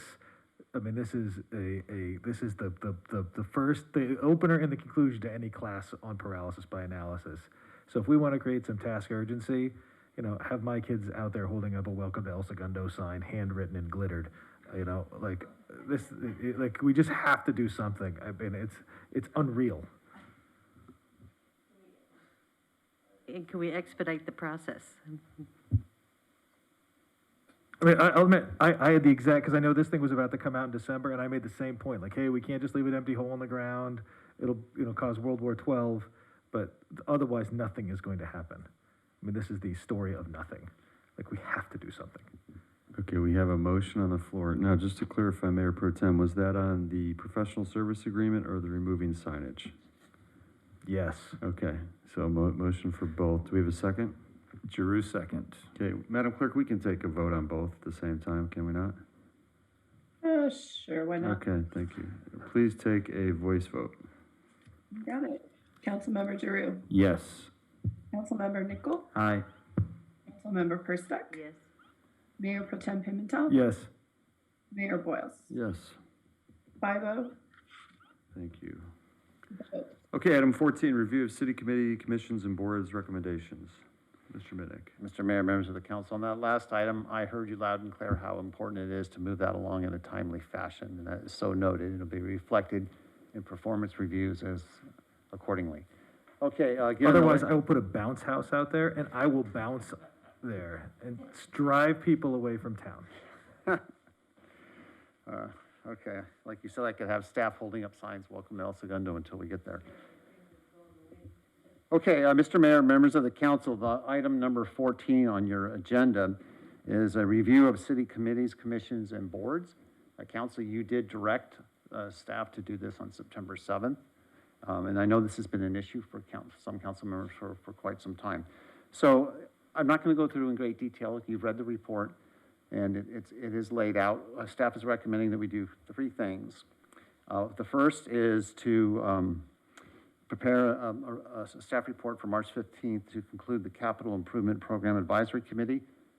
Now, we heard some speakers earlier. This is, you asked me to do a review, look at how we approach our committees, commissions, and boards, look for duplication of effort, does it make sense, and so on, what's in industry standards, most effective use of staff time, and so on. So we've done that. And the outcome here, the recommended outcome, it's nothing negative about that committee at all. It's done some good work. But if we look at how the organization is currently structured, some of this stuff needs to be realigned. So we're recommending that that be concluded with the understanding that the new Council Finance Committee, which 2 of you are part of, this would fall neatly in the role of the Finance Committee, that you help do the review of capital projects for, it's the Council CIP program, by the way. You set the direction for the CIP program. So the thinking there is you conclude the CIP committee, and then you have the Council Finance Committee take on that. Now, also we're recommending restructuring the Environmental Committee to be a Public Works Committee, and the Public Works Committee would weigh in on capital projects accordingly. So those are the 2 recommendations for the committee structure. We're also suggesting that you direct staff to do a thorough review of each of the existing committees, commissions, and boards to make sure the bylaws are consistent. There's a lot of detail in this staff report. At this time, staff is available if you have any questions or need clarity. All right, any questions or comments?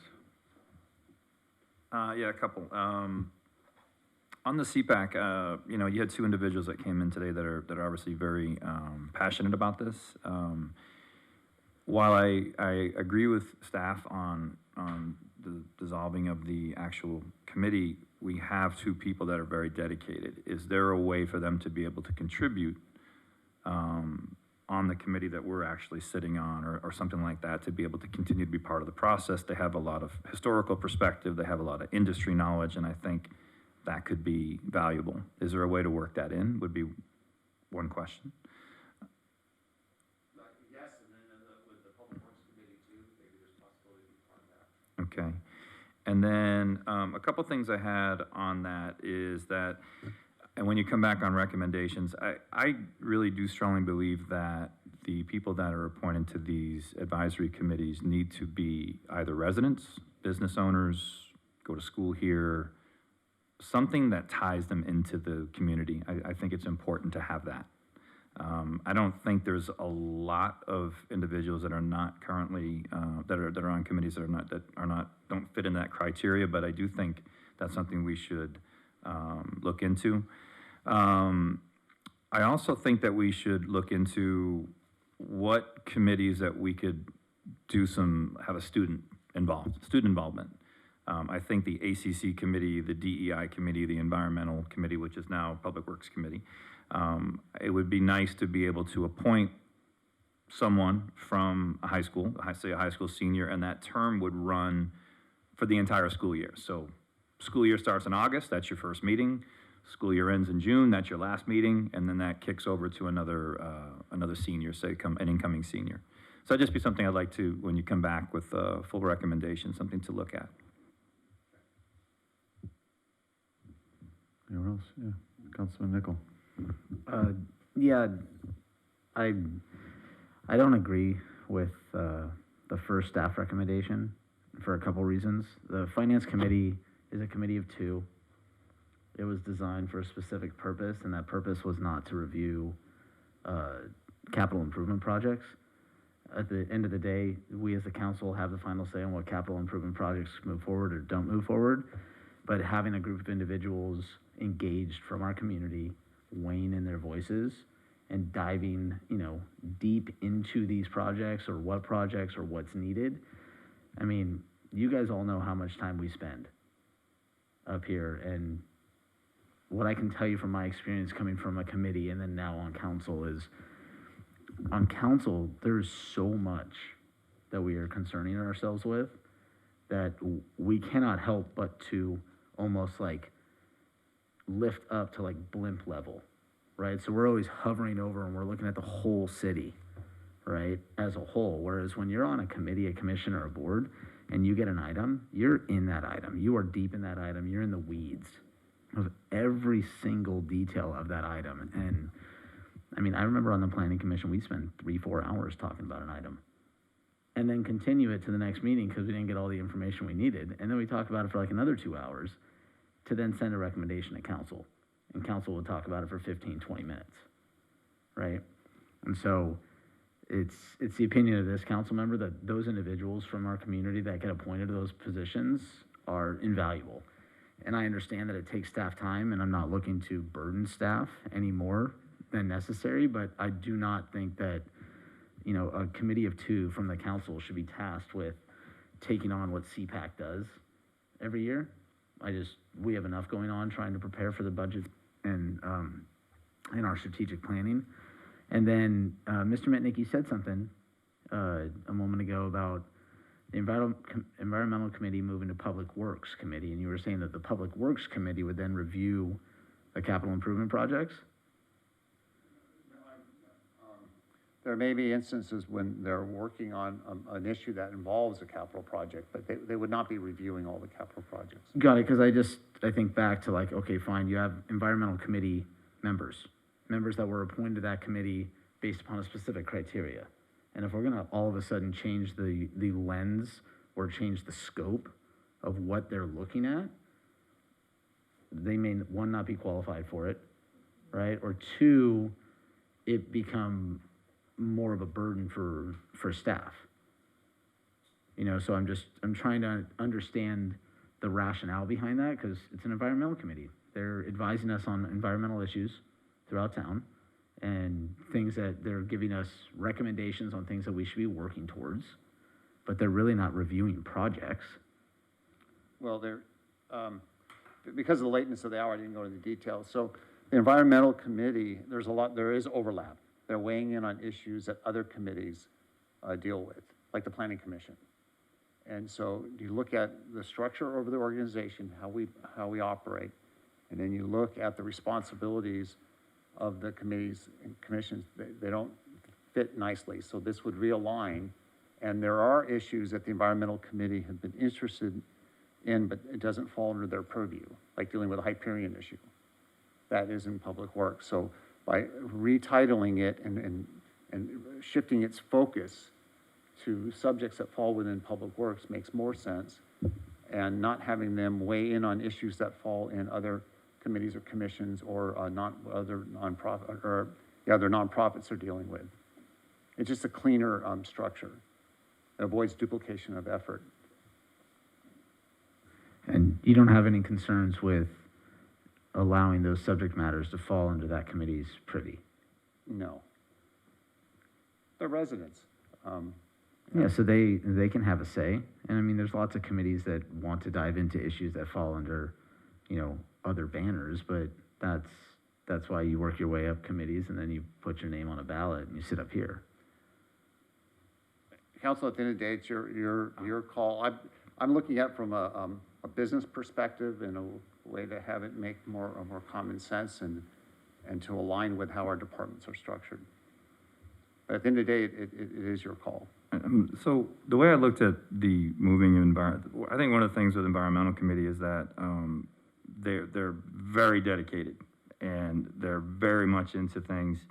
And I do believe that sometimes we have them spinning their wheels in a direction that we don't necessarily need them to go in. All right, and I know that's frustrating. So what I liked about the movement over to this is now you can have someone that's appointed to Hyperion, okay? Someone that can deal with the Law Advisory Committee.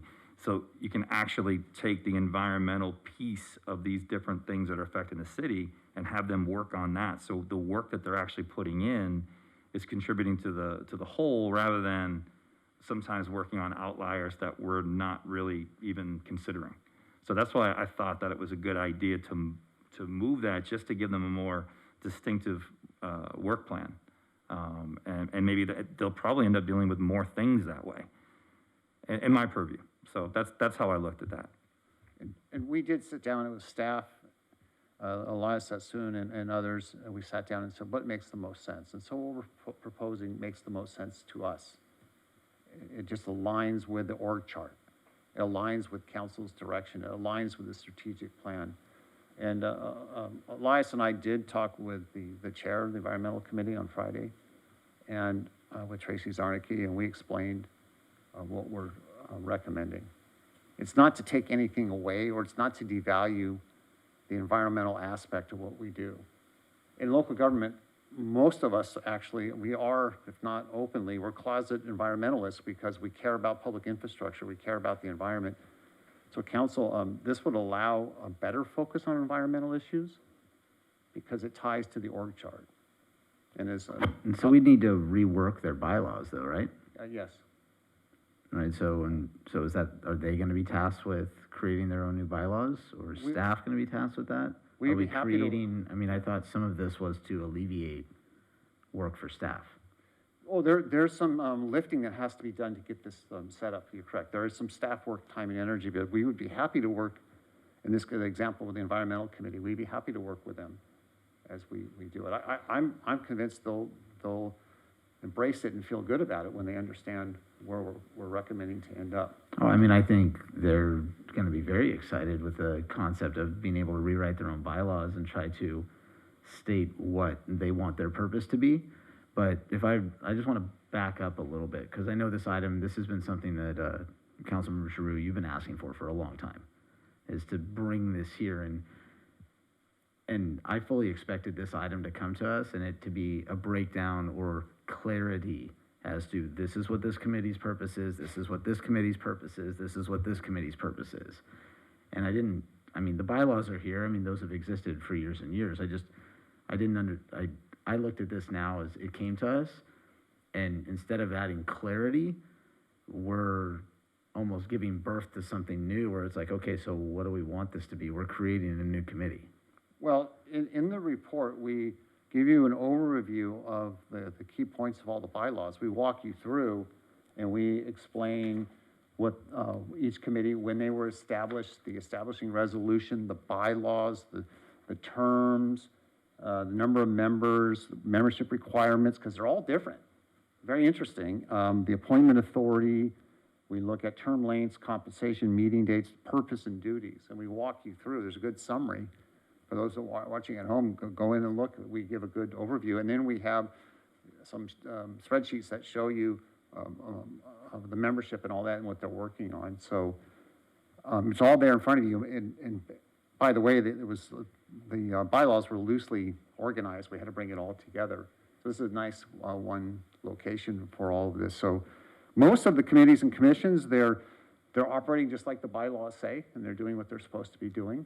But there are some inconsistencies in terms of how vacancies are filled and the membership requirements, whether you're a resident or non-resident. So we're basically recommending that we take some time, fine tune this, clean it up, make it consistent, come back with a plan for each one and see where you want to go with it.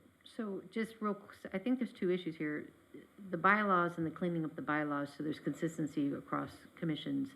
That's one task. And I think that's one thing that needs to happen. I think as I'm a believer that committees should come and then they should be disbanded when they're finished. And so we should have a template already set. And I always kind of felt it was odd when we established the arts and culture and we established the technology one. We spent so much time coming up with these bylaws when there really should have been a template. And it should have really been a standard template that we follow. And obviously there's just some language in there about roles, responsibilities. And those templates should be written in a manner that's vague enough that it's not so specific, like that you have to, stand up and say aye to vote. Like it has to be, it could be, I found some of the bylaws very too specific. But, so that's one issue. Then the other issue is what committees do we currently need today? And are we, and should we be repurposing, like transforming, like we retired the technology committee because we felt at this time that we didn't need to have that anymore. But my question to you, Scott, is on the environmental committee, you said you talked to Tracy Zarnicki, the president, what was her comments back? Was she, we haven't heard what their comments are about their feelings about, Well, how much. yeah. And so I think for us to make a decision to transform one committee to a new committee without really hearing feedback from the members of that committee, I kind of am a little hesitant. I mean, I understand and I agree that we need to, as we've changed the organization, we need to realign the committees, but I think we need to do it in a manner that's productive and that we have all the voices. And then as far as the CPAC, I was, thinking about this, we have the Planning Commission, and the Planning Commission really looks at job specific. And they were looking at like very deep dive on a project that's being presented to them. There's no organization or no committee that's looking at the overall, infrastructure to make sure that we are, planning and, investing in our infrastructure the way we need to, other than us sitting on this dais saying we need to put into our infrastructure. So I personally think we should keep CPAC, and then three things: redo all the bylaws to make sure there's a template and standardization. Then we need to look at the environmental committee and see about the transition. Is it over time, or is it, do we give, like to Scott's point, there's people on that committee that went on that committee because it was environmental committee, and now we want to rebrand it. And then I really do believe we should keep the CPAC as well. That's my thoughts. Can we ask questions still? One of the issues with the environmental committee, when I was the liaison on that, was they weren't getting sometimes they were not getting the staff resource that they needed. So will that be resolved by way of this recommendation? No, I think it would be better. Okay. Because it'll tie to the structure. Mr. Mayor, members of the council, go back to some of the comments. You asked us to take a look and provide an overview and give a recommendation. That's what we did. And I'm looking at it from cost effectiveness, efficiency, and implementation and ability to deliver council direction. When it comes to the CIP capital projects, council, you approve the budget, but the experts on this are your staff, your professional staff who are charged with doing these projects. You tell us, for example, the rehabilitation of the Plunge. You approve that project, right? We're gonna go implement that. We put that in the CIP. And you have professional staff that can do that. The CPAC is another layer. Now, it's a sounding board as well, but I was balancing that with what I hear from the five of you. The council should be more involved in capital projects. You want to be more involved with the finance committee structure. I saw that as a natural avenue. It doesn't have to be that way. I'm just looking at how can we be more efficient as an organization? How can we be more business-like? How can we run more like a private corporation? Would a private corporation have all of these committees? Probably not, they'd have some. We have 9 standing committees. Most of them are functioning just fine. Their bylaws can be cleaned up so they're consistent. You asked for our professional opinion, we provided it. And we'll go in whatever direction we're asked to do. Scott, the CPAC strikes me too as one that's useful still, and I don't even think a committee is the right word. It's almost like a recurring task force. They meet 3-4 times. Right. And I think the finance committee is really important. I'm glad we got you two on that committee. I think that the two could collaborate, and I think the CPAC or task force, whatever you want to call it, I do think they serve a purpose, especially knowing we have so much ahead of us to do, and getting the community input is so critical. And the people that are on there now, I know several of them well. I mean, they've been around a long time in this community. I think they have a good pulse of the community. Not that we don't, but it's more data points. And as long as the work or the administrative burden is not too great for staff, I think it's really valuable in working with you two on the finance committee. And I also think that I have no issue with the Public Works Committee because I think they're going to get more support and expertise with Mr. Sassoon at the helm. Yes, Councilman Nickel. Who is the liaison, and what department does the Environmental Committee currently fall under? Public Works, and there's overlap. So they have so they're already underneath that umbrella. Yeah. And they already have staff help. See, so that's where, so the statement you made, I completely disagree with, because you said that they don't have staff help and they will get staff help now. They've had staff help the whole time. Environmental committee, Can I clarify one thing though, Scott? Because I heard from the chair not too long ago. I would think what's different is with the current leadership of Public Works, they're getting more, having sat in those meetings, they're getting more attention, respect, and resources than they did previously. but that starts here, Yeah. right? That starts here. Because when I was on the environmental committee, wow, 8 years ago, Stephanie Katz-Lewis was there, and we were tasked with making all these recommendations, and she was like, "Yeah, just so you know, the council doesn't have any money, and they're not gonna accept any of your recommendations." And I remember thinking to myself, well, then why are we here? Like, why are we making these recommendations? And so, whether we call it Public Works Committee or Environmental Committee, it doesn't change where it falls under. But ultimately, what we're now doing is saying, like, okay, let's start over, let's create new bylaws. And then there's going to be, I guarantee you, there's going to be a heated discussion on this dais when those bylaws come before us, because they're going to be like, they're going to add things in there that they're saying, hey, we want to weigh in on this, we want to weigh in on this, and we want to say in X, Y, and Z. And so from a perspective of like, you're saying that we're making it more efficient, we're saving time, I'm saying we're going backwards. If we want the environmental committee to be tasked with something more specific, then that direction needs to come from us. Or we need to invite them to strategic planning so our committee, commissions, and boards can hear what our desires are, or we could hear what theirs are, and we can collaborate together and work towards a common goal.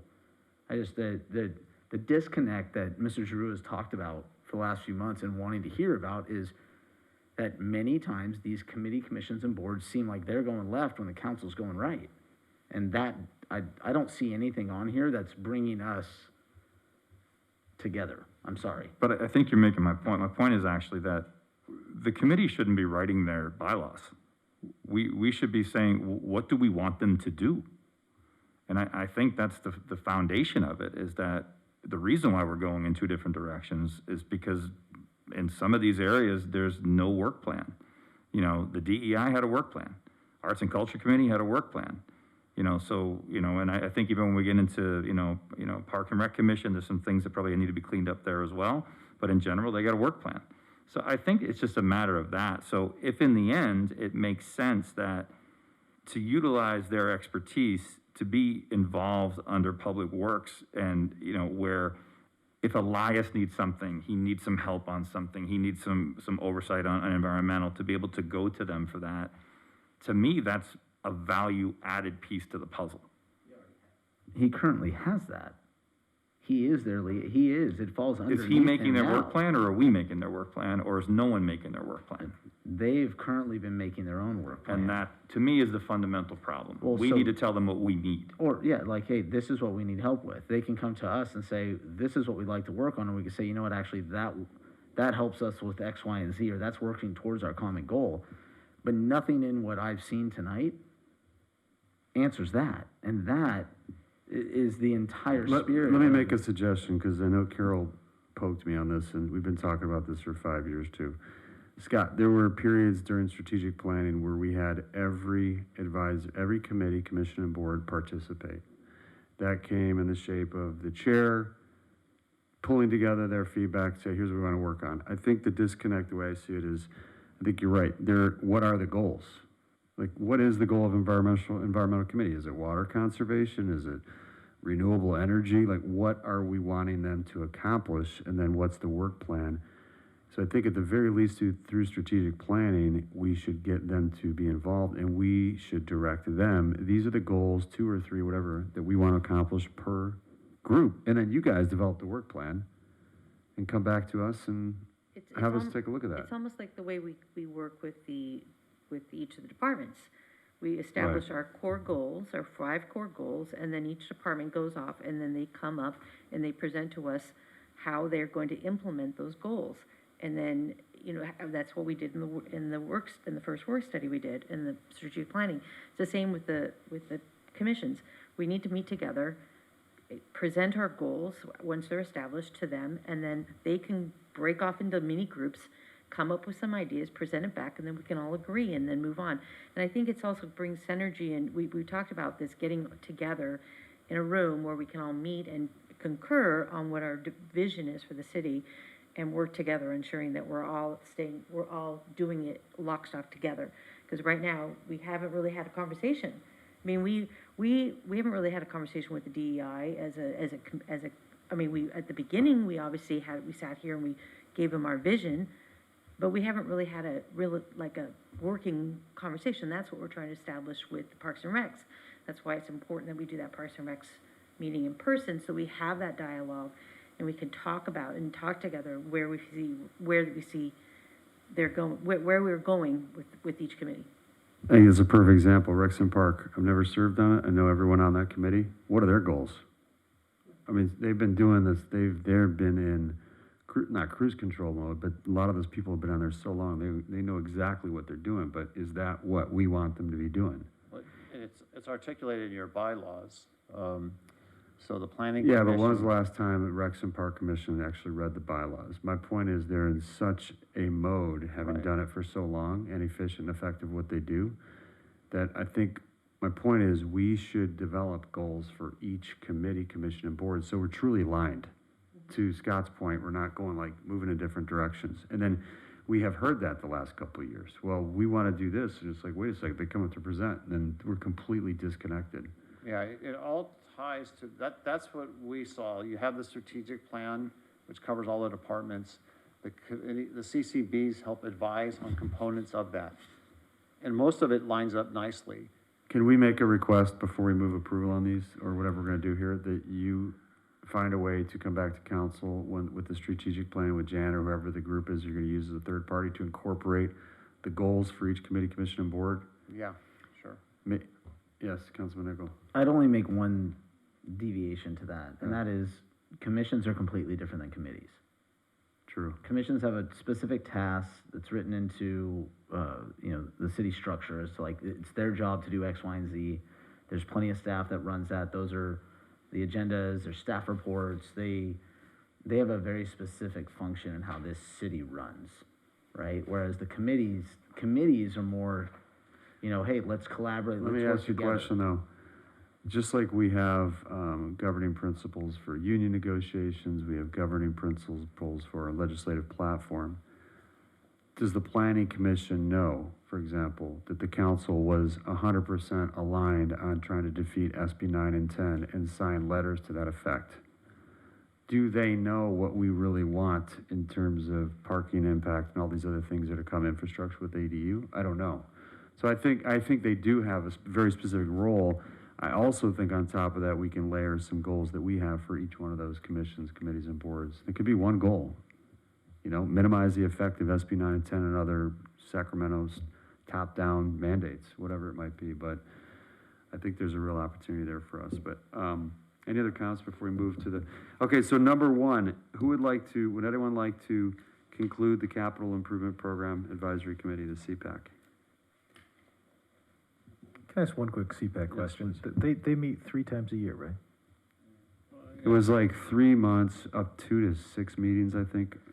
Because I think the value in that and not making it a sort of empty body is, in element 3, when we tighten bylaws, is it's got a specific component piece that's really event driven, right? We do budgeting, we look at this, and if we need, 5 people who have a background in contracting and architecture to come in from the cheap seats and say, hey, just so you know, the price of cadmium is this, and to build those now, if we need those people to come in and weigh in, without making it a paper chase exercise for the staff, that's something in the bylaws that needs to be tightly constrained. Because I am of a mind that recently I feel like we haven't necessarily gotten a lot of the value we would think from it, but we're looking at all of this infrastructure we're going to invest in theory, and possible big projects around downtown. So it sort of makes sense to have someone do that, but I get the sense of duplication of efforts here. So I'm largely sympathetic to one, but if we're going to keep it, I think we got to keep it really project driven and really focused. It can't just hang out there with meetings that 2 people attend and we don't have a quorum. And Yeah, we do come close to quorum issues. There's some members that it's hard to get them to attend. That's another issue. There's some committees where we have quorum issues, so. But that can be But that's brought to our totally- attention, that- and then we could have that person removed and we can replace them. Right, yeah, that's a different issue. We have the wrong person on the committee. I mean, that's a management issue of the committees. I mean, put that in that's a bylaw cleanup right there, right? Yeah. That's all. Okay, does anyone want to make a motion to conclude the CPAC committee? No. Okay, number 2, prepare staff reports to convert the environmental committee to a public works committee by March 15, 2022. Anyone like to move approval of that one? I think we're looking at more discussion on that, right? Is that kind of what we're asking you to come back on with a kind of more of a comprehensive plan? Yeah, I apologize if we didn't explain it effectively, but it would make the workload align with the organizational structure. We see it at the staff level as an efficiency. It's not taking away duties.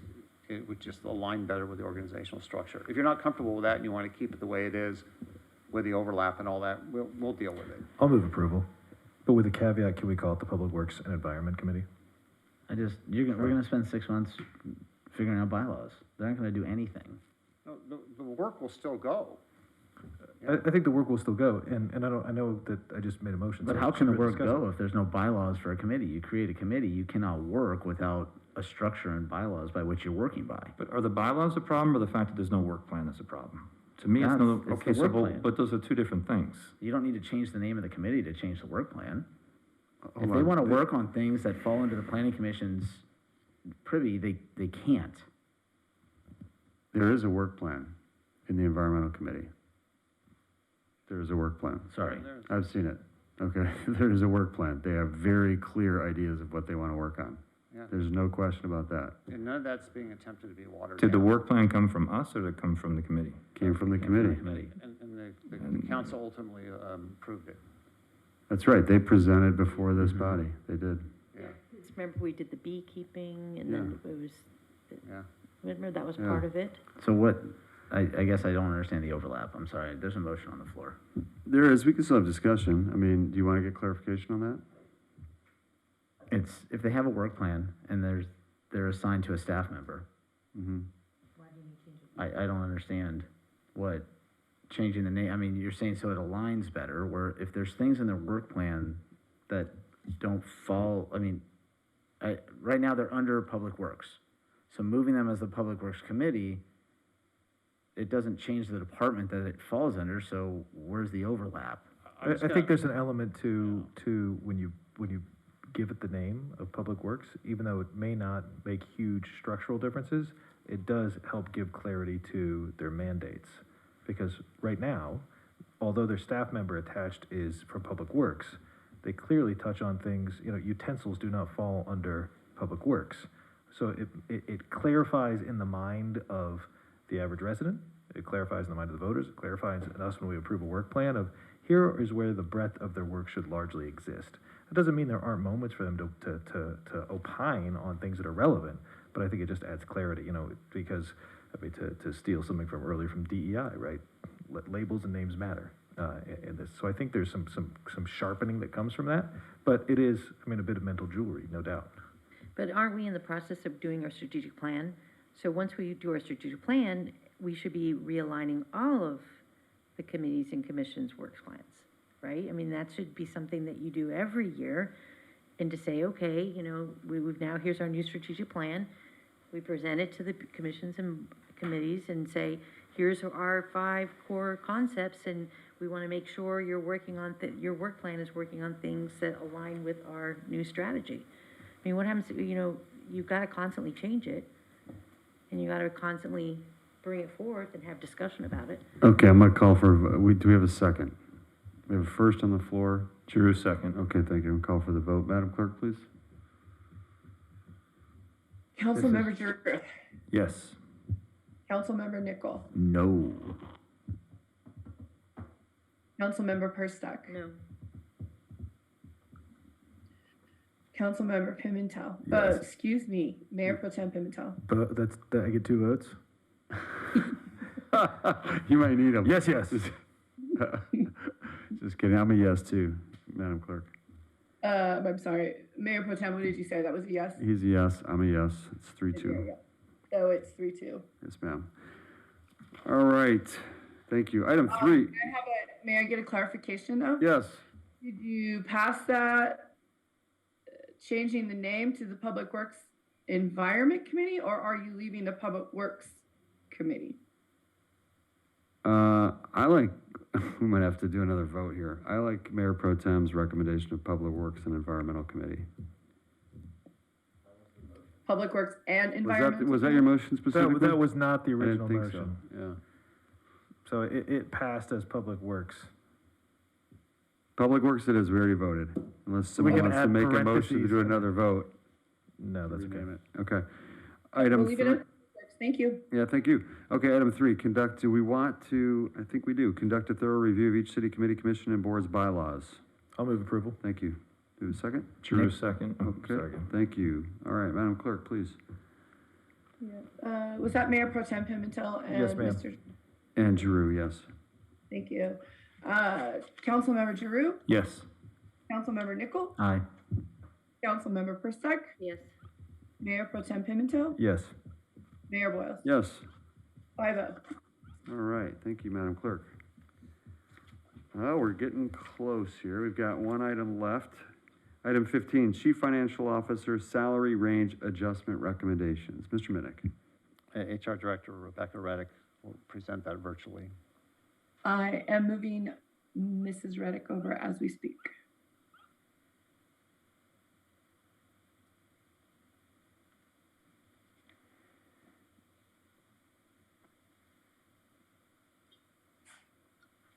Mayor and members of the council, Rebecca Reddick, Human Resources Director. The item before you tonight is a proposed adjustment to the salary range for the position of Chief Financial Officer. This proposed adjustment will move the range for the salary closer to the median of our surrounding survey agencies. I'm available for any questions you may have. Any questions or comments? No? Okay, so I'd like to move approval. Nichols, so moved. Thank you, Councilman Nickel. Drew, second. Thank you, Councilor Giroux. Madam Clerk, would you please take a vote? Absolutely.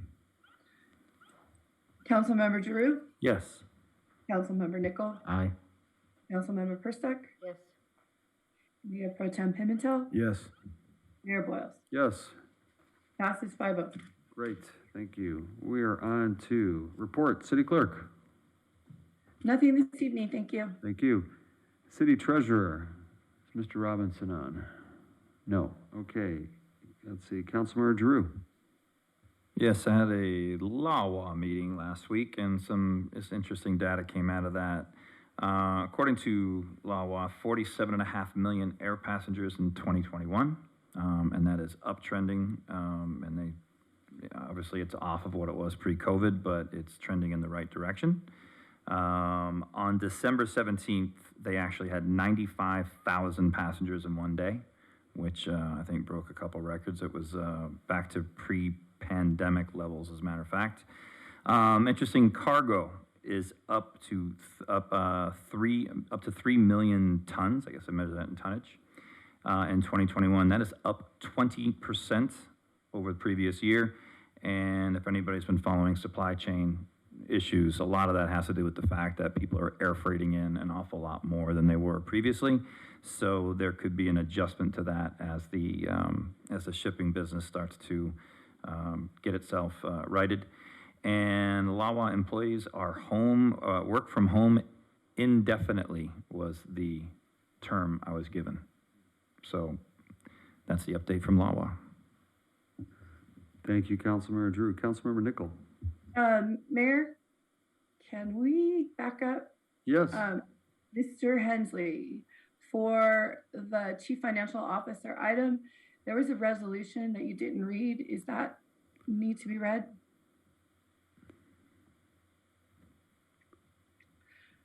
Might not be there. No, I'm here. Yeah, why don't we quickly do that? Thank you, Mr. Hensley. A resolution modifying the basic monthly salary range for a full-time job classification is ready for approval. My apologies. Okay, we're good though. We don't need to redo a vote, do we?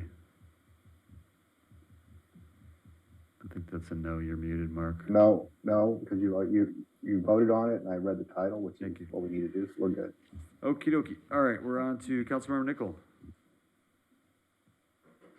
Mr. Sassoon mentioned it earlier, but this Thursday, the 20th, is the Hyperion Citizen Forum. Again, this is a meeting put on in collaboration with the City of El Segundo and the Hyperion that happens quarterly.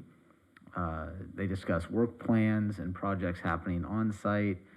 They talk about mosquito count and other calls for service that they get or complaint calls that they get. It is open to the public. We were talking about it earlier, and I thought to myself, like, you know, if people in the environmental committee want to get more involved with Hyperion, we could easily appoint a citizen, right? Someone from the committees or not even from a committee to sit on this, citizen forum council. It's a meeting that I run, so I'm appointed here by the mayor who put me on it. Thank you, sir. It typically pre-pandemic would meet at the library and would be sparsely attended. Typically, Carl Jacobson, myself, and 2 residents, and 7 or 8 employees of City of Los Angeles Sanitation would be there, and they go through the mechanics of the agenda and move on. So this Thursday, it is via Zoom. It's on the city website, so please get that information, log in. If you have comments, they usually have the chat open so that you can chat your comments in there, and I'm pretty good about getting every question that is asked presented to Hyperion staff, and they do their best to answer the questions as politically correctly as possible. Beyond that, I just want to say that El Segundo is having a very good showing in AYSO Tournament of Champions, and All-Stars is coming up. So for all those kids out there that are now wearing masks on the field again to continue to play, for me, the thing that gets me is the perseverance. Like, it doesn't slow the kids down. The kids don't care. I mean, us adults, it drives us insane. My face is broken out underneath this mask from wearing a mask all day. But, the kids don't seem to care. They just run around, and I think we can all learn something from those kids. Just go out there and live. It's life. We all have so many days to live it, so just live it the best you can. But, yeah, that's all I got. Happy New Year, El Segundo. Thank you, Councilmember Nichol. Councilmember Perstuck. Yeah, I just wanted to give a shout out again to the residents of Acacia and all their efforts on giving us a wonderful holiday season at the Candy Cane Lane. I know it was a lot of work, and thank you to the cops. I did check in today with one of the residents to see if it was better, and they gave the thumbs up that they were happy with everything. And so thank you to our police department for making sure that effort was, everyone was safe and had a great time. And I just do want to remind everybody as we, continue through this pandemic, that though we all are all in the same storm, we all live in different boats. So please don't judge. Keep your thoughts to yourself and let people live their lives as they see fit. I know social media has been a little bit prolific at the moment with comments. So please, at this time, just put a smile on your face and do you, and have a great New Year. Thank you, Councilmember Perstuck. Mayor Pro Tem Pimentel. Nothing to report, Mr. Mayor.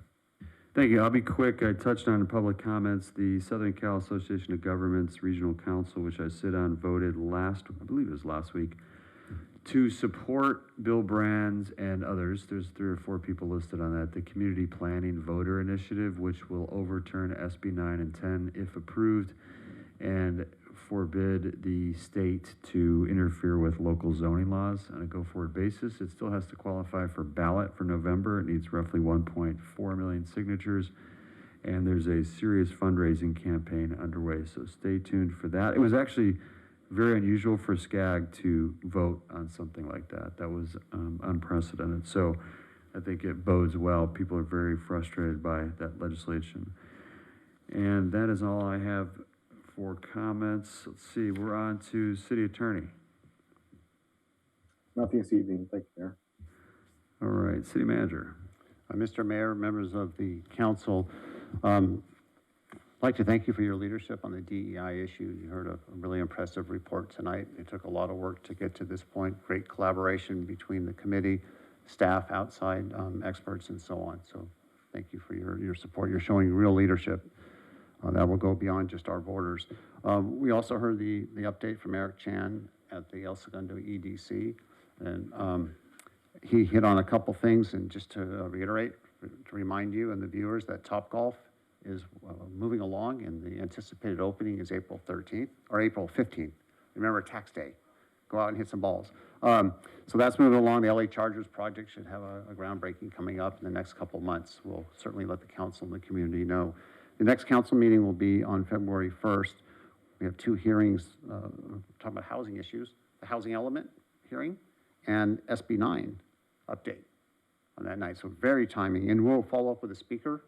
So if people are weighing in on SB 9 or other issues, send them to us. We want to make sure they're aware of these type of hearings that are coming up. We will also have the year-end financial report for the fiscal year that ended. Joe, your CFO, will provide a report on that. We may have an update on downtown outdoor dining. I don't know if we'll be ready for that. We'll follow up with the gentleman who has the alternative proposal concept for the Plunge. There are other items. Those are just the highlights. Thank you. Thank you. We've got, unfortunately, a couple memorials to read. It's been a rough couple weeks in El Segundo. We've lost some incredible members of the community, several of which I've known for a long time. And so, also, unfortunately, we're going to have other memorials coming up, I'm sure, at the next council meeting or two. We're going to read two. I'm going to have Councilmember Perstuck read the first one, and then I'll read the second, and then we will adjourn. Okay, Beth Marida, lifelong resident of El Segundo and dedicated servant to the community. Sarah Beth Murphy Marida passed to eternity on December 23rd, 2021. Surrounded by loved ones who will continue to honor her legacy. Beth was a graduate of El Segundo School District and Pepperdine University. She led a life of involvement and service to her 3 children during their school years, several nonprofit organizations, church, and all fundraising events possible. Always taking on a leadership role. As a devoted mother, wife, and friend, Beth's love of life will continue to live on through her husband, Jerry, and children, Lauren, Adam, and Josh. She was also survived by her sisters, Janice, Nancy, and brother, Wayne. Beth loved life, God, family, travel, and adventure, music, books, volunteering, inclusion, people, neighbors, dancing, parades, and anything to seek improvement and make people happy. Her optimism, smile, and can-do attitude was infectious. She will truly be missed by all. In lieu of flowers, please consider a donation to one of the following organizations Beth is most proud of: the Exceptional Kids, EKO, the United Methodist Church of El Segundo, the Head with Horses organization, Celebration of Life. A celebration of life will be held on January 22nd, 2022 at the United Methodist Church at 10:30 in the morning. Thank you, Councilmember Perstuck. You would see Beth pretty much everywhere. Any event in El Segundo, she was there and involved. And particularly, we have a family member that would participate in the Exceptional Kids organization that dances. It's a great organization that she was super involved with. Next one is for Mike Doucette. Michael Doucette passed away on December 23rd, 2021 in Palm Springs, California. Mike was a lifelong resident of El Segundo, where he attended El Segundo High School, was an exemplary student, and played baseball, graduating the class of 1981. After graduating from Cal Poly with a degree in architecture, he was at the top of his field, specializing in airport design and construction. He worked on airports between Sydney, Australia to Los Angeles. For those of you passing through the new Tom Bradley International Terminal at LAX, you'll see Mike's name etched on the door, as he had managed that massive project. He was also known as a legendary hamburger and hot dog chef at the yearly 4th of July party on Arena Street for almost 40 years. Mike is survived by his wife Elaine, his sons Daniel and Joe, daughters Lindsay and Carly, mother and father Carl and Marie Doucette, brother Pat, sister Jennifer, and many extended family members that are all El Segundo residents. He will be remembered for his generosity, his dedication to family, friends, and to the community that he loved and represented so well. May you rest in peace. We're adjourned. Thank you.